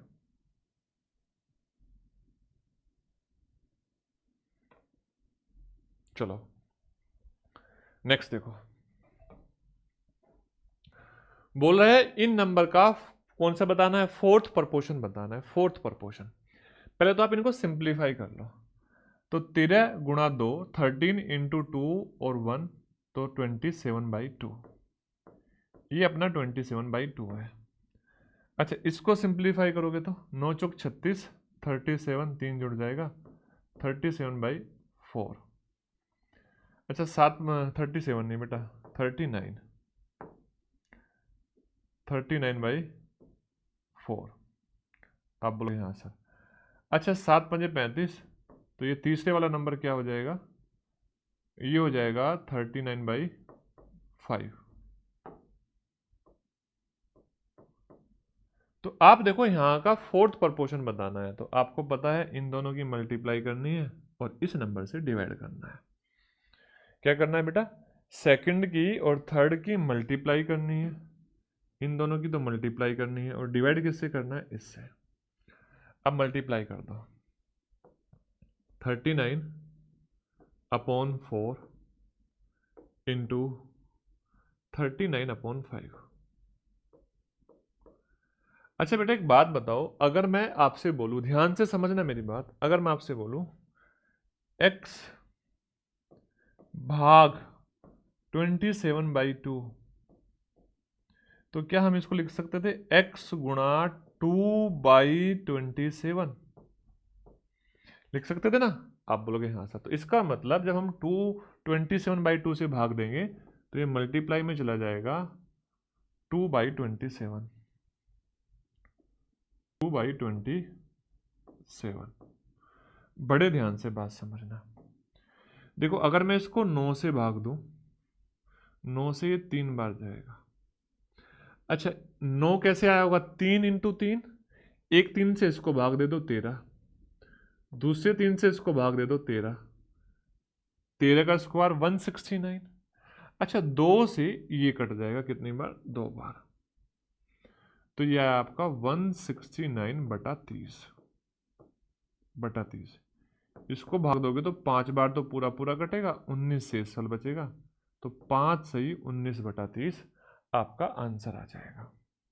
मतलब लग रहा था देखने में कितना कैलकुलेटिव है, लेकिन कैलकुलेटिव तब था जब आप कंसेप्ट को नहीं समझ पा रहे थे, कंसेप्ट की बारीकियों को। ठीक है, डन है बात है। कैलकुलेशन कैसे होती है अगर आप ये नहीं जान पा रहे थे तो आपके लिए क्वेश्चन टफ था, अगर आप ये सारी चीजें जान पा रहे थे तो ये सारी चीजें आपके लिए आसान थी। ठीक है, आप बोलोगे हाँ सर बात समझ में आ गई। देखो बेटा नेक्स्ट क्वेश्चन, इनका फोर्थ प्रपोर्शन पूछा है, तो आप क्या करोगे, सर इन दोनों की मल्टीप्लाई करेंगे, सॉरी नहीं नहीं बेटा क्वेश्चन पढ़ लो। The fourth proportion of this this and this is 81, यानी कि अगर हमारे पास बोले कि 4a 16a और इनका फोर्थ प्रपोर्शन 81 है, इनका फोर्थ प्रपोर्शन 81 है, तो आपको पता है इन दोनों की गुणा इन दोनों की गुणा के बराबर होगी। ये बात आप सभी जानते हैं, हाँ या ना? आप बोलोगे यस सर, तो दोनों की गुणा करोगे 16a² आएगा और इन दोनों की गुणा करोगे तो 4 इंटू 81 आएगा। यस या नो? 16 इधर भाग में जाएगा तो a² का मान 81/4 आएगा और a का मान जो आएगा वो आएगा 9/2। 9/2, तो ऑप्शन नंबर सी में a का मान पूछा है 9/2, option number C, option number B that is your correct answer. Exam में किस में आया, सीपीओ 2024 में आया। ठीक है बेटा। अच्छा आप सोच रहे होंगे कि सीजीएल 2024 के क्वेश्चन क्यों नहीं है सर, क्योंकि बेटा एग्जाम में नहीं आए उसमें थोड़े अच्छे क्वेश्चन, है ना, बिल्कुल लल्लू क्वेश्चन तो आए हैं, वो लल्लू क्वेश्चन मैं कराए जाऊं तो आप क्या सीखोगे। ठीक है, थोड़ा सा क्वेश्चन में कंसेप्ट होना जरूरी है। देखो नेक्स्ट देखो बेटा, आपसे बोल रहा है इनका फोर्थ प्रपोर्शन बताओ, तो फोर्थ प्रपोर्शन का मतलब आप इन दोनों की गुणा करोगे, सेकंड की और थर्ड की गुणा करोगे और फर्स्ट से डिवाइड कर दोगे, तो 3 की पावर 12 और इंटू 4 की पावर 12 डिवाइड बाई 12 की पावर 35, 35। अब आपको समझना है सर अगर हमारे पास a की पावर x है और इंटू बी की पावर भी x है, तो मैं इसको बोल सकता हूं a इंटू बी की पावर, दोनों की मल्टीप्लाई कर दो x, अगर ऊपर वाली पावर सेम है। फॉर एग्जाम्पल 2 की पावर 2 और इंटू 3 की पावर 2, आप देखो क्या बेटा ये हो जाएगा 4 गुणा 9 और 4 गुणा 9 दैट इज 36। क्या इस 36 को मैं लिख सकता था 2 गुणा 3 और इसकी पावर 2, आप बोलोगे हाँ सर, लिख सकता था। तो इसका मतलब यहां पे भी मैं इसको लिख सकता हूं सर 12 की पावर 12 और नीचे है 12 की पावर 35। आप सबको पता होना चाहिए ये पावर अगर ऊपर जाएगी तो माइनस में चली जाएगी। तो 12 की पावर 12 इंटू 12 की पावर -35। अब देखो पावर जुड़ जाएगी तो माइनस की पावर बचेगी, और माइनस की कितनी बचेगी, 12 की पावर माइनस का 23 बचेगी, -23। Option number A. एमटीएस में आया था बेटा, एमटीएस में आया था। यानी कि अगर आप बिल्कुल ही अच्छे से कैलकुलेशन नहीं जानते हो, सिंपल सिंपल ही कैलकुलेशन जानते हो, 2 × 2 बस टेबल ही जानते हो, और कैलकुलेशन में आप बोर्ड मास नहीं जानते, आप अच्छे से चीज़ों के आप सर्ट्स एंड इंडाइसिस नहीं जानते, स्क्वायर नहीं जानते, स्क्वायर रूट करना नहीं जानते, तो इन क्वेश्चन में भी एग्जामिनर आपको फंसा लेगा। इन क्वेश्चन में भी एग्जामिनर बोलेगा रुक जाओ, रुक जाओ, कहाँ जा रहे हो, बोला पहले इसको करो। जैसे अब ये बताओ एक्चुअल में बेटा, ये क्वेश्चन आप कितना भी आपने मीन प्रपोर्शन पढ़ा हो, लेकिन अगर अलजेब्रा नहीं पढ़ा तो ये क्वेश्चन आपसे नहीं होने का। क्या नहीं पढ़ा, अलजेब्रा। आप बोलोगे सर लग तो रहा है, क्यों, क्योंकि यहाँ पे अलजेब्रा के फॉर्मूले हैं। क्या बेटा, अलजेब्रा के फॉर्मूले। चलो अभी आपने अलजेब्रा नहीं पढ़ा, लेकिन पढ़ोगे तो पक्का। तो फिलहाल के लिए जो फॉर्मूले यूज होंगे वो फॉर्मूले मैं आपको लिखवा देता हूं। जैसे बेटा मैं आपसे बोलूं कि पहला फॉर्मूला यूज होगा a² - b²। अच्छा, इसको हम बोलेंगे a + b और बेटा a - b। दूसरा फॉर्मूला होगा यूज a³ + b³। तो इसको हम बोलेंगे a + b और जी a² - ab और +b²। ठीक है बेटा। अच्छा, अगर हम बात करें a³ - b³, ये फॉर्मूला है, तो आप बोलोगे a + a - b और a² + ab और +b²। आप बोलोगे यस सर। बात समझ में आई। ये फॉर्मूले आपको 3 पता होने चाहिए थे इस पर्टिकुलर क्वेश्चन को करने के लिए, अलजेब्रा के लिए नहीं। अलजेब्रा के लिए तो ये इतने से हैं, चुनने से। ठीक है, इस पर्टिकुलर क्वेश्चन को करने के लिए ये फॉर्मूले आपको पता होने चाहिए थे। जैसे आपको क्या दिया है बेटा, क्या पूछा है, find the fourth proportion. MTS का क्वेश्चन है, सोचो एमटीएस का क्वेश्चन, फोर्थ प्रपोर्शन। अच्छा, जब आपको फोर्थ प्रपोर्शन बताना है तो आपको सेकंड की और थर्ड की मल्टीप्लाई करनी पड़ेगी और डिवाइड बाय फर्स्ट करना पड़ेगा, डिवाइड बाय फर्स्ट करना पड़ेगा। अच्छा, अब हम सीधा सीधा फॉर्मूला लिखेंगे। a³ को हम a + b, आप बोलोगे यस सर, a² - ab और +b² लिख सकते हैं। किसको हमने लिखा बेटा, इस वाले को लिखा। अच्छा, वो क्या है, a² - b², उसको वापस लिख देते हैं a + b और जी a - b। ध्यान से बात समझना बेटा, नीचे क्या है बेटा, नीचे है आपका a² सॉरी a + b का होल स्क्वायर। इसको मत खोलो। क्यों नहीं खोलो, क्योंकि सर देखो a + b की पावर 1 तो यहाँ है, a + b की पावर 1 यहाँ है, 2 पावर हुई तो ये कट जाएगा।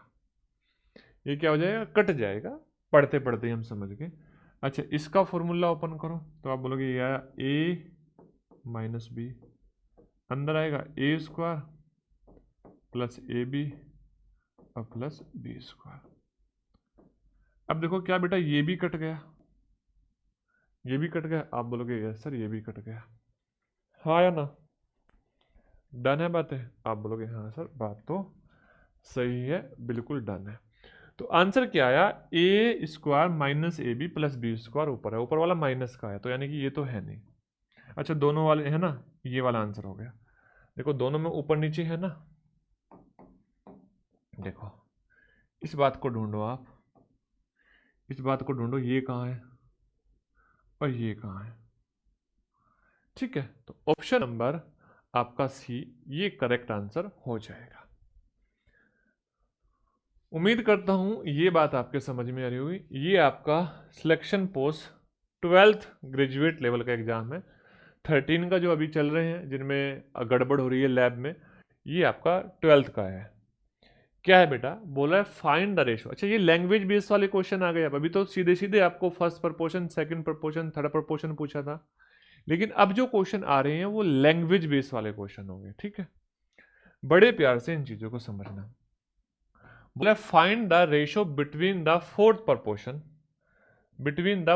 Proportion of these three numbers 42, 56 and 63 and fourth proportion of 89, 279 and 153। आप मुझे बताओ इन तीन नंबर का फोर्थ प्रोपोर्शन अगर आप पता करना चाहो, इन दोनों की गुणा करोगे, इससे डिवाइड करोगे। तो आपने बोला ये आया 56 इंटू 63 और डिवाइड बाई 42। आप इसको निकालो मत, सोल्व मत करो, अभी इसको ऐसे ही रहने दो। क्योंकि मे भी ऐसा हो सकता है हमसे रेशो पूछा है तो कैलकुलेशन आसान हो सकती है, जरूरी नहीं है, हो सकती है। अब देखो इनका करोगे तो आप इन दोनों की मल्टीप्लाई करोगे और फर्स्ट वाले से डिवाइड कर दोगे 189 से।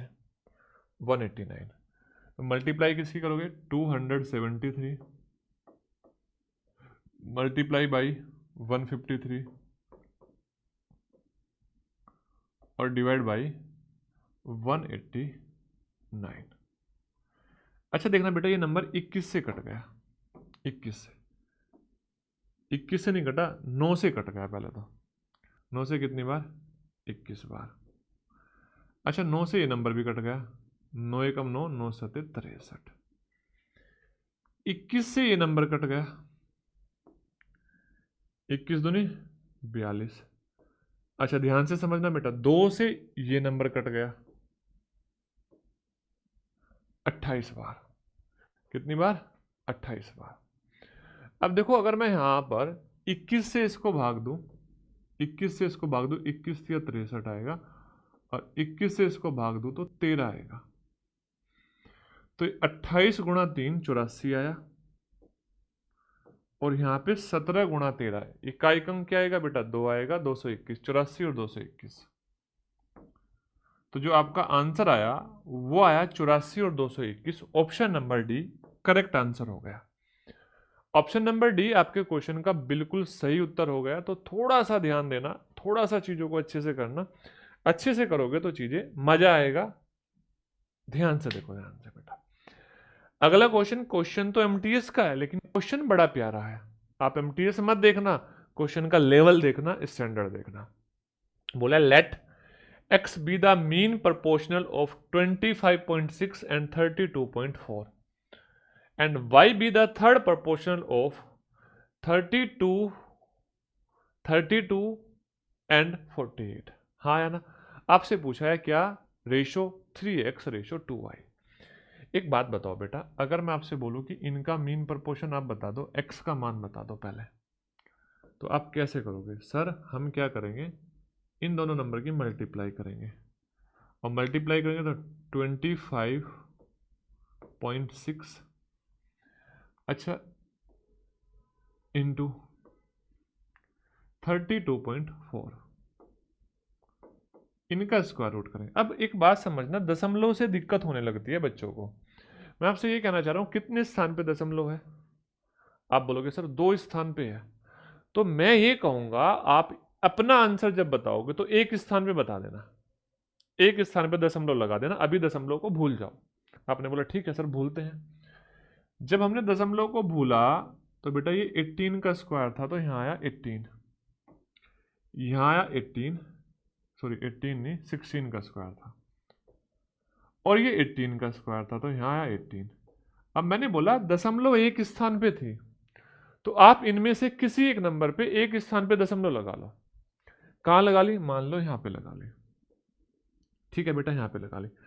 अब इन दोनों की गुणा करोगे तो आएगा 288, और 288 मतलब वापस एक स्थान पे आपने क्या लगा दी, दशमलव लगा दी, यानी कि x का मान आया 28.8।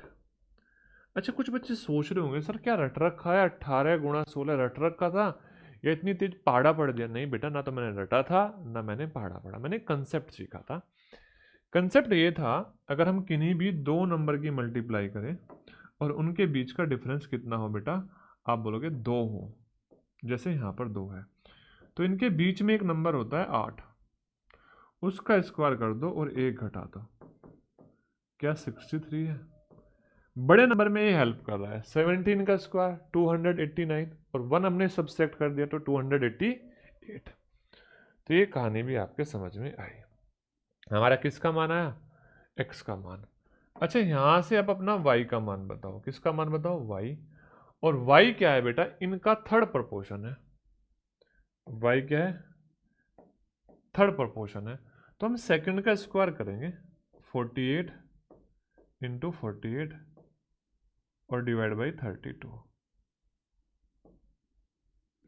हम क्या करेंगे? सेकंड का, अच्छा y इज द, हाँ बेटा जो y है इन दोनों नंबर का क्या है? थर्ड प्रपोर्शन है। तो हम सेकंड वाले का स्क्वायर करेंगे। किसका स्क्वायर करेंगे? सेकंड वाले का स्क्वायर और फर्स्ट से डिवाइड कर देंगे। देखो बेटा 16 तिया 48, 16 दूनी 32, 2 से 24 और 24 तिया 72। यस या नो? कितना बेटा? 72। अब देखो आप मुझे बताओ, आपसे पूछा है कि 3x रेशो 2y पूछा है, तो बड़े ध्यान से समझना कि 3 इंटू 28.8 अपॉन 2 इंटू 72, 2 इंटू 72। अब बेटा अगर मैं यहां से दशमलव हटा दूं और गुणा कर दूं 10 से तो दशमलव हट जाएगी। अब 72 दूनी कितना होता है बेटा? 144। 144 से इसको भाग दोगे 2 बार जाएगा और 2 से इसको भाग दोगे 5 बार जाएगा, तो ये आएगा 3/5। और 3/5 का मतलब है 3:5 आ जाएगा। 3:5 आ जाएगा। ऑप्शन नंबर बी आपका करेक्ट आंसर हो जाएगा। 3:5 विल बी राइट आंसर। ठीक है, आप बोलोगे हाँ सर, बात बिल्कुल सही है। अब देखो नेक्स्ट क्वेश्चन क्या है। क्वेश्चन नंबर 18 बोल रहा है if 2x + 1 x + 2 2 and 5 are in proportion. ये प्रपोर्शन में है भाई, तो आप मुझे बताओ सर इन दोनों की गुणा और इन दोनों की गुणा बराबर होगी।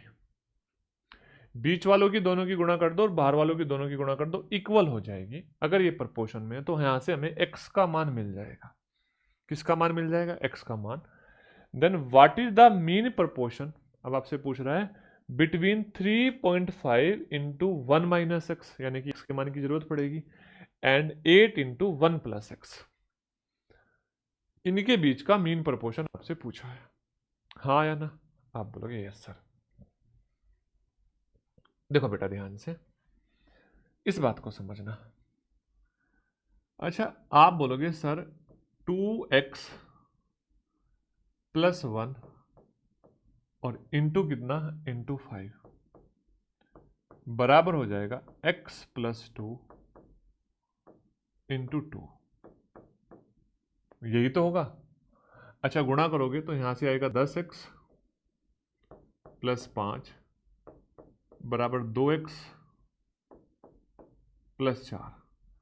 अच्छा, ये 2x इधर जाएगा तो 8x हो जाएगा और ये उधर जाएगा तो -1 हो जाएगा और x का मान आएगा -1/8। -1/8 x का मान आया। x का मान आया क्या बेटा? 1/8। अच्छा मुझे बताओ, अगर मैं आपसे बोलूं कि मुझे बता दो 35 इंटू 1 - x, 1 - x का मतलब सर -1/8, और -1/8 होगा तो प्लस हो जाएगा, तो 1 + 1/8। क्लियर है? क्या हो जाएगा? प्लस हो जाएगा। 3.5 था ये। तो आप मुझे बताओ क्या 3.5 इंटू 9/8 हो जाएगा? कितना हो जाएगा 9/8, यानी कि पहले वाला नंबर है 3.5 इंटू 9/8। अच्छा दूसरा नंबर क्या है, दूसरा नंबर ये आप बोलोगे सर ये है 8 इंटू 1 - 1/8। हाँ या ना, तो ये आएगा 8 इंटू, देखो ये 8 और ये 1 कट जाएगा तो ये आ जाएगा 7/8, और 8 से 8 कट गया तो ये आया बेटा आपका 7। कितना आया 7। आप बोलोगे यस सर। अब आपसे क्या पूछ रहा है, इनके बीच का मीन प्रपोर्शन पूछ रहा है, इनके बीच का मीन प्रपोर्शन पूछ रहा है, कहीं गलत तो नहीं हुआ, बस इतना सा देख लो, है ना, क्योंकि 8 तो कहीं कट ही नहीं रहा ना, 9/8। हाँ मीन प्रपोर्शन, तो ध्यान से देखना बेटा, अगर इनके बीच का मीन प्रपोर्शन पूछ रहा है तो आप क्या करोगे सर, हम करेंगे इनकी मल्टीप्लाई करेंगे। क्या करेंगे, मल्टीप्लाई। सर 3.5 को मैं लिख सकता हूं बेटा 35/10 इंटू 9/8, आप बोलोगे यस सर, इंटू 7। अब देखो इसको अगर मैं 5 से डिवाइड करूं तो बेटा यहाँ पर ये 5 से 7 टाइम्स जाएगा और 5 से 2 टाइम्स जाएगा, तो अंदर आ जाएगा बेटा 21। कैसे 21 आएगा, देखो एक तो 7 बाहर आ जाएगा, एक 3 आ जाएगा, और नीचे 8 दूनी 16 आएगा, 16 को भाग देंगे तो 4 आएगा, तो आपका आंसर आएगा 21/4, यानी कि 5.25। Option number C correct answer हो गया। तो आप, मैं फिर बोल रहा हूं कि बड़े प्यारे प्यारे क्वेश्चन पेपर में पूछे जाते हैं, आपको थोड़ा सा धैर्य रखना है, थोड़ी सी मेहनत करनी है, सब कुछ होगा और बड़े अच्छे से होगा। नेक्स्ट देखना बेटा, बोल रहा है when x is added to each of number 7, 11 and 23 then the number so obtain are in proportion. तो ये नंबर है बेटा प्रोपोर्शन में होंगे। What is the mean proportion between x - 1 and 2x - 10। इनके बीच का मीन प्रोपोर्शन आपसे पूछा है। तो मेरे भाई बड़े ध्यान से एक बात को समझना, पहले कह क्या रहा है इस बात को समझो। हम अगर इन नंबर में x जोड़ दें तो बोल रहा है कि 7 + x अनुपात 11 + x समानुपात 18 + x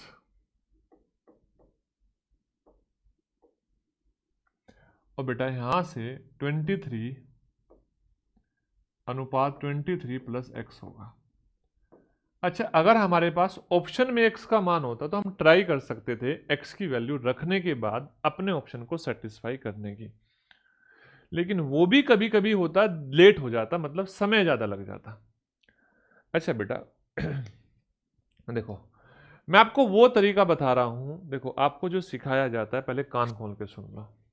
मैंने भी देखा, आपको जब सिखाया जाता है तो यहाँ पे एक ही पैटर्न के क्वेश्चन का सिखाया जा रहा है जो आपका असेंडिंग ऑर्डर में होता है, ठीक है। ऐसा क्वेश्चन नहीं सिखाया जाता जो डिसेंडिंग ऑर्डर में होता है, वहां पे आपका गलत आ जाता है आंसर। तो मैं ऐसा तरीका बताऊंगा जिससे कोई भी ऑर्डर हो कोई फर्क नहीं पड़ेगा, ठीक है। बेसिक चीजों को समझना।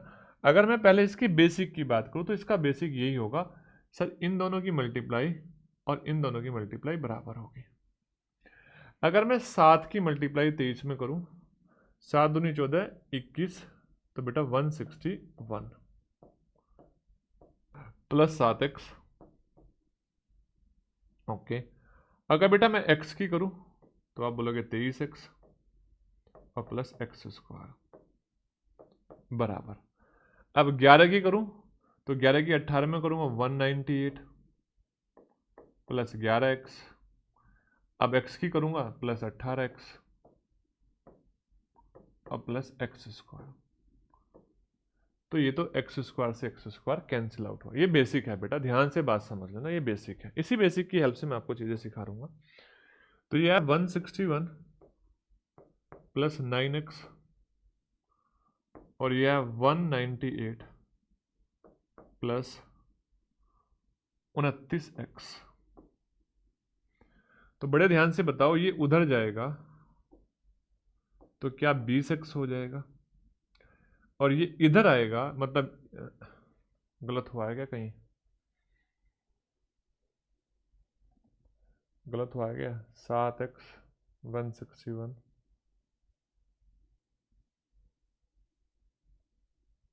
हाँ माइनस हो जाएगा,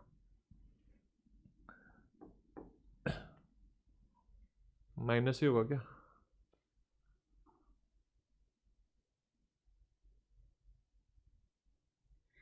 चलो चेक करते हैं ना। इधर इसमें से घटाएंगे तो बेटा ये 37 बचेगा। 37 x का मान,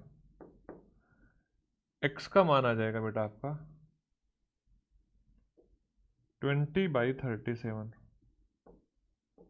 इतना चेक कर लो बेटा, कहीं गलत तो नहीं हुआ एक बार, क्योंकि ऐसा ऊटपटांग डाटा आ रहा है तो एक बार हम चेक करना तो बनता है। क्या क्या नंबर थे, 7, 11 and 23। 7, 11 and 23, 7 plus x, 11 plus x, 18 plus x और 23 प्लस एक्स। 7 की मल्टीप्लाई करी 23 में, 7 दूनी 14, 7 एक 161। अच्छा बेटा यहाँ मिस्टेक हो गई, देखो है ना, कहाँ मिस्टेक हो गई, यहाँ पर मिस्टेक हो गई, ये 23 था। 161 प्लस 7x प्लस 23x, आप बोलोगे यस सर। अच्छा प्लस एक्स स्क्वायर, अब ये एक्स स्क्वायर कट गया तो 161 और यहां से क्या आया बेटा, ये यहां से आया आपका 30x, बराबर कितना आया, आप बोलोगे 198 और प्लस 29x। अब बताओ ये इधर जाएगा तो x बचेगा और ये उधर जाके घट जाएगा तो 37 आएगा। x का मान, x का मान 37 आया। अब मैं आपसे बेटा ये कहना चाह रहा हूं कि आप जब एग्जाम में कर रहे हो तो आप इस x का मान बताने के लिए ये वाली कैलकुलेशन मत करो, ये वाली कैलकुलेशन मत करो, थोड़ा सा ऑब्जर्वेशन देखो एक बार। ऑब्जर्वेशन में आपको सिखा रहा हूं, समझना बेटा ध्यान से। मैं ये बोल रहा हूं सर ये 30 है और ये 29 है, क्या है बेटा ये 30 29, 30 और 29 क्या है आप मुझे बताओ। सर 30 29 तो इन दोनों का सम है और 30 इन दोनों का सम है, यानी कि अंदर वाले और बाहर वालों का सम, अंदर वालों का सम कितना है, आप बोलोगे सर 29 है, बाहर वालों का सम कितना है, आप बोलोगे 30 है। ठीक है बेटा, अब मैंने आपसे पूछा मुझे ये बताओ बेटा, मुझे ये बताओ ये क्या है 161, आप बोलोगे बाहर वालों का प्रोडक्ट, और ये 198 ये अंदर वालों का प्रोडक्ट, ये अंदर वालों का प्रोडक्ट। तो यानी कि इस x का मान बताने के लिए हमें इस मेथड को अपनाना है, बस सिंपल से वे में क्वेश्चन को सोल्व करना है। देखो कैसे, इसको मैं मिटा देता हूं, आपके पास पीडीएफ में आपको मिल जाएगा, ध्यान से चीजों को समझना। आप इस तरीके से समझना कि आपके पास 4 नंबर है, कितने नंबर है बेटा, 4 नंबर है, एक 7 है, 11 है, 18 है और बेटा 23 है। अब देखो आप, ये दोनों बाहर वाले नंबर होंगे और ये दोनों अंदर वाले नंबर होंगे, तो मैंने बोला पहले बाहर वालों का प्रोडक्ट करो। प्रोडक्ट क्या करो बेटा, तो आपने बोला 7 इंटू 23 और 7 इंटू 23 161, ठीक है। इसकी गुणा करोगे 11 और 18 में तो आप बोलोगे 198, कितना है 198। अब इनका अंतर बता दो कितना है, तो आपने बोला इनका अंतर है 37। हमने ये तो प्रोडक्ट का अंतर किया, अब मैंने बोला सम देखो बेटा, सम आपने बोला 7 और 23 कितना हो जाएगा 30, और 11 और 18 हो जाएगा आपका 29, और इनका अंतर बताओ तो आपने बोला 1 आया। अब जो प्रोडक्ट का अंतर था उसको सम के अंतर से भाग दे दो और आपका जो आंसर आएगा वही आपका x का मान है, यानी कि 37। तो बताओ यहां से कितनी आसानी से आंसर आ गया 37, x का मान आया। आपसे बोल रहा है कि 37 माइनस 1 यानी कि 36। ओके, अच्छा देखो ध्यान से बेटा, अगर मैं 2x 37 इंटू 2 माइनस 10 का पूछूं तो बड़े ध्यान से समझना, 37 को मैं 2 से मल्टीप्लाई करूंगा तो 74 आएगा, और 74 में से 10 घटाऊंगा तो ये 64 आएगा। तो इन दोनों का मीन प्रोपोर्शन पूछा है, तो आप बताओ इन दोनों का स्क्वायर रूट कर दो, मल्टीप्लाई करके स्क्वायर रूट कर दो, तो यहां से तो 6 आएगा और यहां से कितना आएगा 8 आएगा, और आंसर आ जाएगा 48। एसएससी सीएचएसएल प्री में आया था बेटा 2024 में 48 करेक्ट आंसर। अच्छा सोचो, एक बात सोचो, 37 कितना बड़ा नंबर है। अगर मान लो कोई बच्चा अज्यूम करने लग जाए, यहाँ से वो पहले 1 रखेगा, 2 रखेगा, 3 रखेगा, 4 रखेगा, 5 रखेगा, 6 रखेगा, जब तक वो 37 पे पहुंचेगा, ऑप्शन मतलब वैल्यू रखने वाला बच्चा, जब तक वो 37 पे पहुंचेगा पेपर खत्म हो जाएगा, एक क्वेश्चन में पेपर खत्म हो जाएगा। अगर वो वैल्यू रखने की कोशिश करेगा तो नहीं रखनी, ठीक है। नेक्स्ट क्वेश्चन देखो बेटा बड़े ध्यान से, बोला इफ x इज सब्सट्रैक्टेड। अच्छा, इस सब्सट्रैक्टेड में भी सेम ही चीज रहेगी, यानी कि अगर घटाने वाली स्थिति है तो भी सेम ही चीज रहेगी, आपको सेम करना है। बस 4 नंबर देखो, from each number 24, 40, 33 and 57 the number so obtain the proportion the ratio of 5x plus 12 to 4x plus 15। यानी कि इन संख्याओं में प्रत्येक में से x घटाने के बाद ये प्रपोर्शन में चली जाती है। तो x का जो मान है उससे हमें पहले तो 5x plus 12 निकालना है, उसके बाद में क्या निकालना है बेटा 4x plus कितना निकालना है, आप बोलोगे सर ये निकालना है 15, और फिर आपको बताना है इनका रेशो। तो पहले हमें क्या करना है, हमें पहले सर ये 4 नंबर दिखने हैं, कौन कौन से 24, अच्छा 40, 33 और बेटा 57। हमें क्या करनी है, पहले इनका प्रोडक्ट करना है, अंदर वालों का और बाहर वालों का, अंदर वालों का और बाहर वालों का।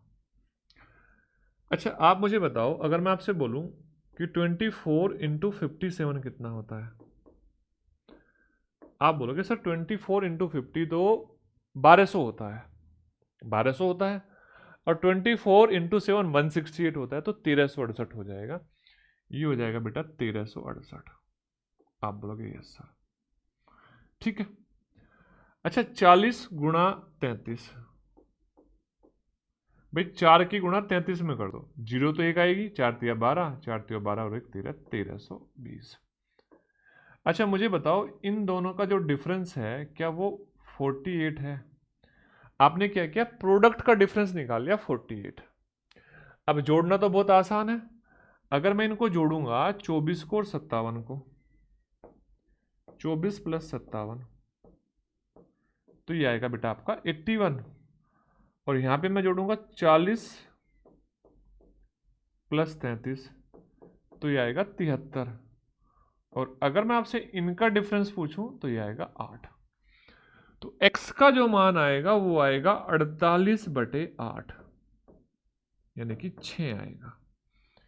x का मान यहां से क्या आएगा 6 आएगा, 6 आएगा। अगर x का मान 6 आया, x का मान बेटा अगर 6 आया तो ध्यान से बात समझना, 6 गुणा 5, 5 गुणा 6 प्लस 12, 5 अंक 30 और 12 42। अच्छा 5 गुणा 4, 5 चौक 20, 5 नहीं बेटा 6 चौक 24, x का मान तो 6, 6 गुणा 4 24 प्लस 15, 24 15 39, और अगर मैं इनको रेशो में बनाऊं तो बेटा ये आ जाएगा 14/13। क्यों, क्योंकि 3 से 14 बार कट जाएगा, 3 से 13 बार कट जाएगा, तो 14/13 आएगा। ऑप्शन नंबर बी आपका सही उत्तर हो जाएगा। Option number B that is correct answer. Option number B आपके क्वेश्चन का सही उत्तर हो जाएगा। बहुत जबरदस्त क्वेश्चन, एसएससी सिलेक्शन पोस्ट 2024। क्या है बेटा? बोल रहा है 4 डिस्टिंक्ट पॉजिटिव नंबर, 4 अलग अलग पॉजिटिव नंबर है बेटा, A B and C and D, in order given the proportion. अच्छा बेटा, in order given are in proportion, ये इस ऑर्डर में है कि प्रपोर्शन में है? A B C D proportion में है। अच्छा आगे बढ़ो बेटा, बोल रहा है B is 35 more than A. अच्छा आप ये बताओ बेटा कि आपको पता है कि b is 35 more then a, क्या b is 35 more then a? तो a प्लस 35 में b को लिख सकता हूं, हाँ या ना? पहली चीज जो दिमाग में रखनी है आपको। And d is 60 more than c। अच्छा बेटा, d is 60 more than c, तो c प्लस 60 ये हमें गिवन है, ये दो चीज हमें गिवन है। आप बोलोगे हाँ सर, ये दो चीज हमें गिवन है, ठीक है, क्लियर है बातें? आप बोलोगे यस सर। अब क्या करना है, आपसे बोल रहा है कि जो ए और सी है उसका गुणनफल 5376 है, तो बताओ ए बी सी डी का योग क्या है? तो पहले हमें क्या करना पड़ेगा बेटा, ये नंबर्स निकालने पड़ेंगे। और ये नंबर कहाँ से निकल सकते हैं? ये नंबर बस यहाँ से निकल सकते हैं, the product of A and C is 500 और 5376। अच्छा बेटा, आप पहले ये बताओ आपको क्या दिया था? आपको 4 नंबर दिए थे, ए बी सी और डी, ये प्रोपोर्शन में थे। अगर प्रोपोर्शन में थे तो बेटा आपको पता है कि ए अपॉन बी बराबर सी अपॉन डी है, हाँ है ना? ए अपॉन बी बराबर सी अपॉन डी है। तो अब यहाँ पे एक काम करो कि b के स्थान पे a प्लस 35 लिख दो। b के स्थान पे क्या लिख दो? a प्लस 35 लिख दो। क्यों? क्योंकि b का मान a प्लस 35 है। अच्छा, a प्लस 35। इसी प्रकार से बेटा d के स्थान पे क्या लिख दोगे? d के स्थान पे क्या लिख दोगे? आप बोलोगे d के स्थान पे लिख देंगे c प्लस 60। अब यहां से हम a और c का रेशो बता सकते हैं। क्रॉस मल्टीप्लाई करेंगे तो a और c का रेशो बता देंगे।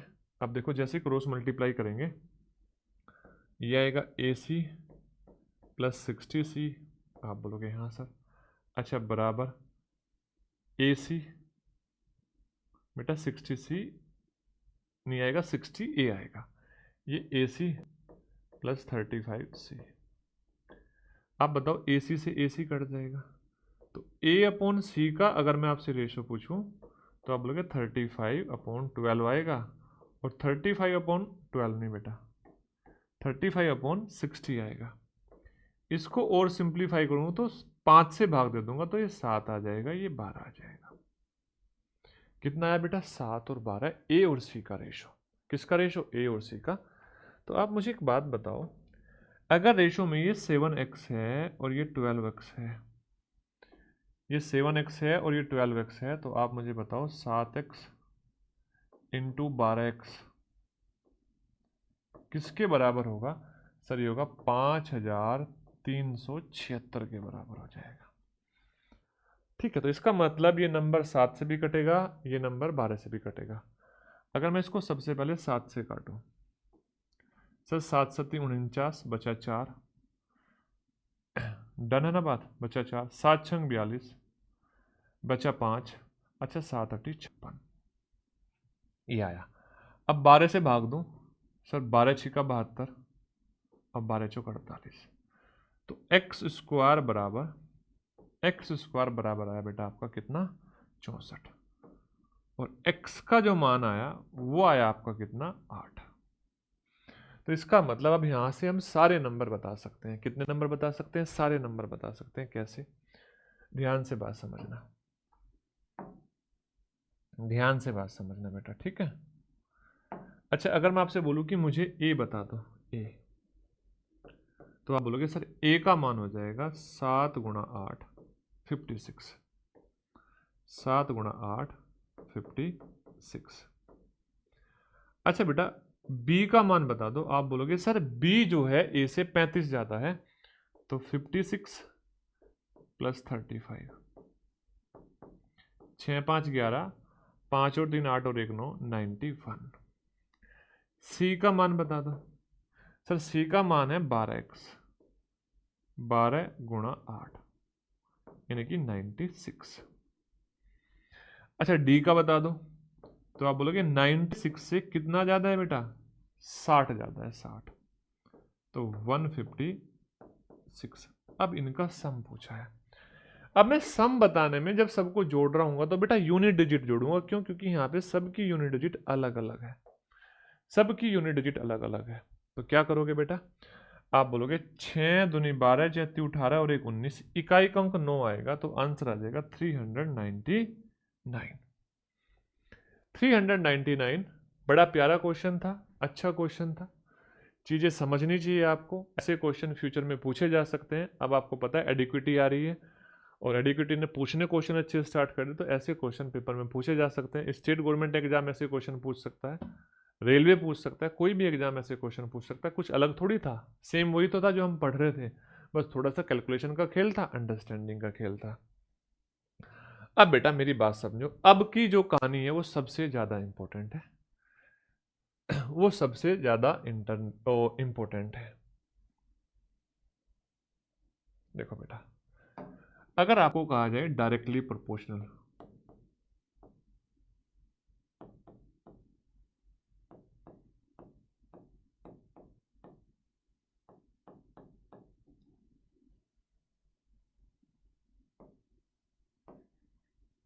Directly proportional. अच्छा बेटा इसको हिंदी में क्या बोलेंगे हम?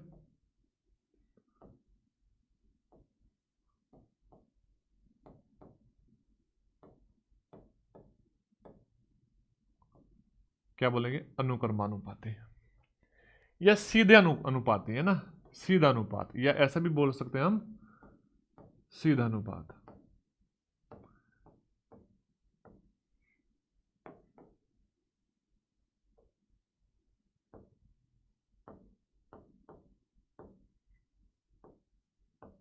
देखो बेटा ध्यान से एक बात समझना बेटा, एक बात समझना। मैं आपको ये कहना चाह रहा हूं, अगर ए और बी डायरेक्टली प्रोपोर्शनल है, तो अगर ए का मान आप बढ़ाओगे तो बेटा बी का मान भी बढ़ेगा। डायरेक्टली प्रोपोर्शनल का मतलब ये होता है। अच्छा अगर ए का मान आप घटाओगे तो बेटा बी का मान भी घटेगा। यस या नो? ये क्या होता है? डायरेक्टली प्रोपोर्शनल होता है। अच्छा एक बात और ध्यान से समझ लेना बेटा, इसका मतलब ये होता है कि ए अपॉन बी बराबर 1। ए अपॉन बी किसके बराबर है? 1 के बराबर है। इतनी सी बात आपको पता होनी चाहिए, ए और बी दोनों सेम है, 1 के बराबर है। ये मैं आपको बोलना चाह रहा हूं, ठीक है? अच्छा ए अपॉन बी, अब इस बात को आप भूल जाओ कि ए अपॉन बी 1 के बराबर। आप इस लॉजिक को सोचो। सर दो कंडीशन बनेगी, मान लो एक ये बनी, एक तो ये बनी, हाँ या ना, और एक ये बनी नीचे वाली।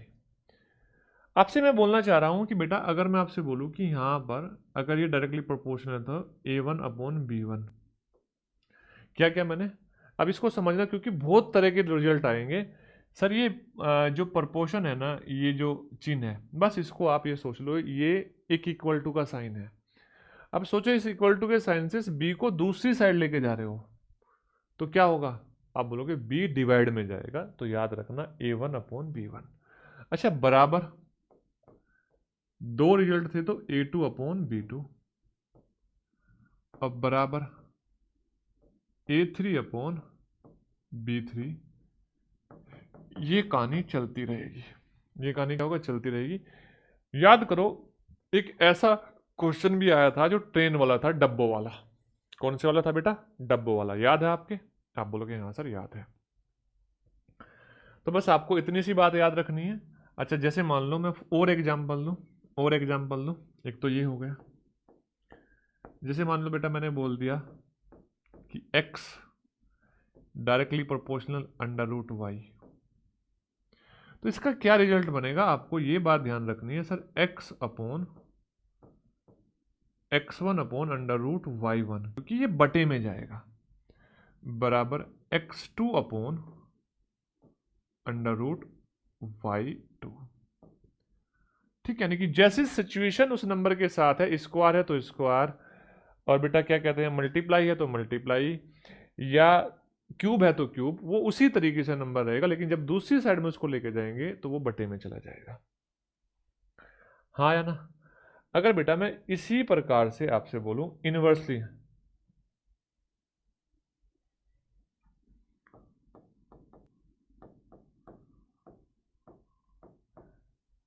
इनवर्सली प्रोपोर्शनल,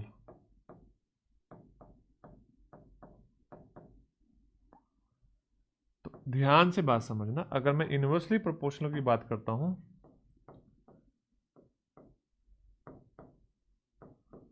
व्युत्क्रमानुपाती बोलते हैं बेटा इसको।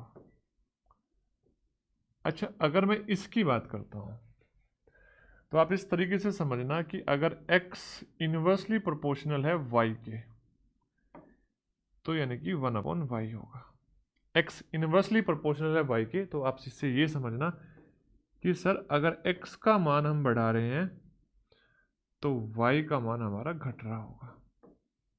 ठीक है बेटा, अगर हम x का मान घटा रहे होंगे तो y का मान बेटा बढ़ रहा होगा। इनवर्सली प्रोपोर्शनल का मतलब ये है, तो y का मान घट रहा होगा अगर x का मान बढ़ेगा तो। लेकिन यहां से एक बात समझना, सर ये x1 है और ये y इधर जाएगा तो गुणा करेगा, बस इस बात को समझ लो, x1 और y1 बराबर होगा x2 इंटू y2। अगर ये दो बात आप समझ पाए तो बेटा आप सारे क्वेश्चन सोल्व कर सकते हो इससे रिलेटेड।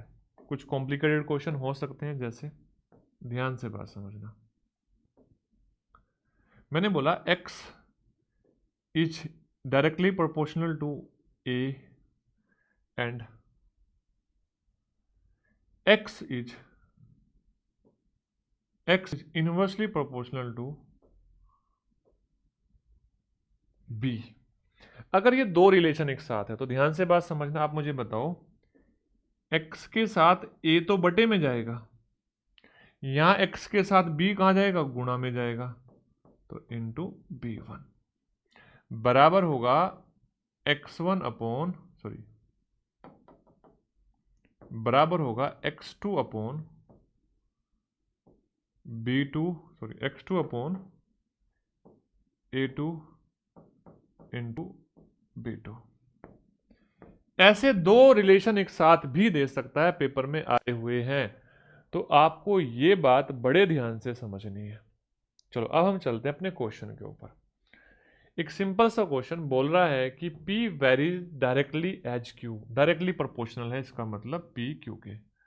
तो अगर P Q के डायरेक्टली प्रोपोर्शनल है तो बेटा रिजल्ट क्या बनेगा, आप बोलोगे सर P1 अपॉन Q1 बराबर P2 अपॉन Q2, ये बनेगा। क्या बनेगा, P1 अपॉन Q1 बराबर P2 अपॉन Q2। ध्यान से बात समझना, यहाँ P1 क्या है, बोल रहा है Q 232 होने पर P क्या हो जाता है, 227 हो जाता है, यानी कि ये पहली सिचुएशन है, फर्स्ट सिचुएशन है, और फर्स्ट सिचुएशन में P P1 होगा और Q Q1 होगा। तो बताओ P1 का मान 227, Q1 का मान 232, ओके, बराबर। ये दूसरी सिचुएशन है। दूसरी सिचुएशन में आपको P का मान पता करना है, यानी कि P2 का मान पता करना है, तो P लिख दो बस, और Q2 कितना है यहाँ पर 116 है, तो बटे 116, इससे देखो ये दो बार जाएगा और P का मान 227 आ जाएगा, 227 बटा 2 यानी कि 113.5, ऑप्शन नंबर बी। यस या नो, यहां लिख सकते थे आप कि सर P1 227 है, Q1 332 है, Q2 116 है,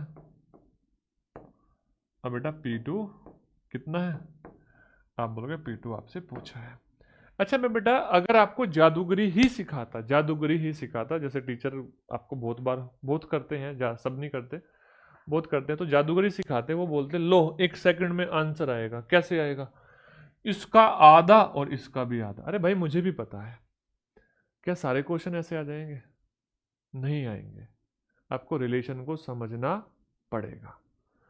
132 का आधा 116, यस या नो? और बेटा इसका आधा ये कितना, 113.5। मैंने बोला था डायरेक्टली प्रोपोर्शनल में अगर ए बढ़ रहा है तो बी भी बढ़ेगा, ए घट रहा है तो बी भी घटेगा, और उसी अनुपात में घटेंगे जिस अनुपात में ए बढ़ रहा है। ठीक है, नेक्स्ट देखो बेटा 23, कितना प्यारा क्वेश्चन है। P varies directly, sorry, P varies inversely as the square of Q। यानी कि आपको बोल रहा है P जो है Q के इनवर्सली प्रोपोर्शनल है। तो क्या बेटा P Q के इनवर्सली प्रोपोर्शनल है तो P1 इंटू Q1 होगा, क्योंकि मल्टीप्लाई करेगा, और Q1 का स्क्वायर बराबर P2 इंटू Q2 का स्क्वायर हो जाएगा, P2 इंटू Q2 का स्क्वायर हो जाएगा। आप बोलोगे हाँ सर यही हो जाएगा। अब देखो बेटा ध्यान से बड़े, आप मुझे बताओ क्या आप बोल सकते हो सर यहां से पहले वाली कंडीशन है तो इसका मतलब Q1 का मान 24 है और P1 का मान 1.5 है, दोनों दशमलव में है, पहली वाली कंडीशन है। अच्छा दूसरे वाली कंडीशन में आपको P का मान दिया है कितना, 6, और Q का मान पूछा है, किसका मान पूछा है, Q का मान। तो देखो बेटा एक बात बड़े ध्यान से समझना, एक बात बड़े ध्यान से समझना, देखो P का मान घट रहा है, ये इनवर्सली प्रोपोर्शनल है तो Q का मान, P का मान बढ़ रहा है तो Q का मान घटेगा, यस या नो? Q का मान घटेगा। क्लियर है बातें? आप बोलोगे हाँ सर क्लियर है। अब वैल्यू रखो, छोड़ो उसको घटना वटना, तो P का मान कितना 1.5 इंटू 2.4 इंटू 2.4 बराबर, ठीक है बेटा 6 इंटू कितना बेटा Q स्क्वायर, ये आपसे सॉल्व करना है। अच्छा 6 इंटू Q स्क्वायर, क्लियर है बातें? आप बोलोगे हाँ सर बात बिल्कुल सही है और ज़बरदस्त है। अच्छा बेटा एक बात बताओ, अगर मैं इसको इससे भाग दूं, इसको इससे भाग दूं, यहाँ से बेटा ये आएगा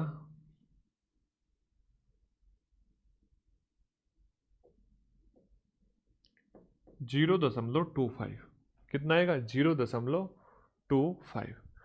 अच्छा यहाँ ये क्या है 24 इंटू 24, तो आप मुझे बताओ Q का मान क्या 2.4 इंटू 0.5 होगा, क्योंकि इसका स्क्वायर रूट करोगे तो 2.4 आएगा और इसका स्क्वायर रूट करोगे तो 0.5 आएगा। अब इसकी गुणा कर दो 120 आएगा, और 120 में 2 स्थान पे दशमलव आएगा, यानी कि Q का मान आएगा 1.2, 1.2। ठीक है बेटा, आप बोलोगे यस सर।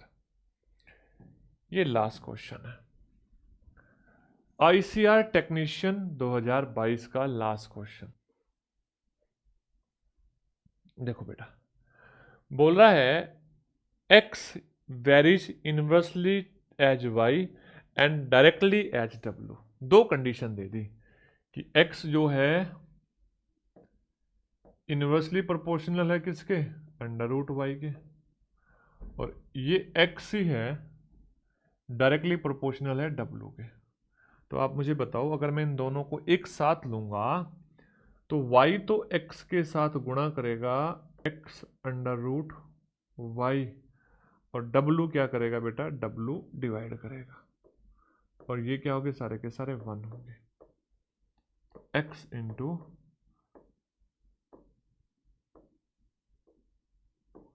अब इसमें आपको आंसर रखना है बेटा, इसमें आपको आंसर रखना है। बताओ जो वो 2 सेकंड वाला था ना कि इसका आधा और इसका आधा, इसको करके दिखाओ भाई आधा आधा, नहीं हो पाएगा ना, तो इसलिए सीख लो।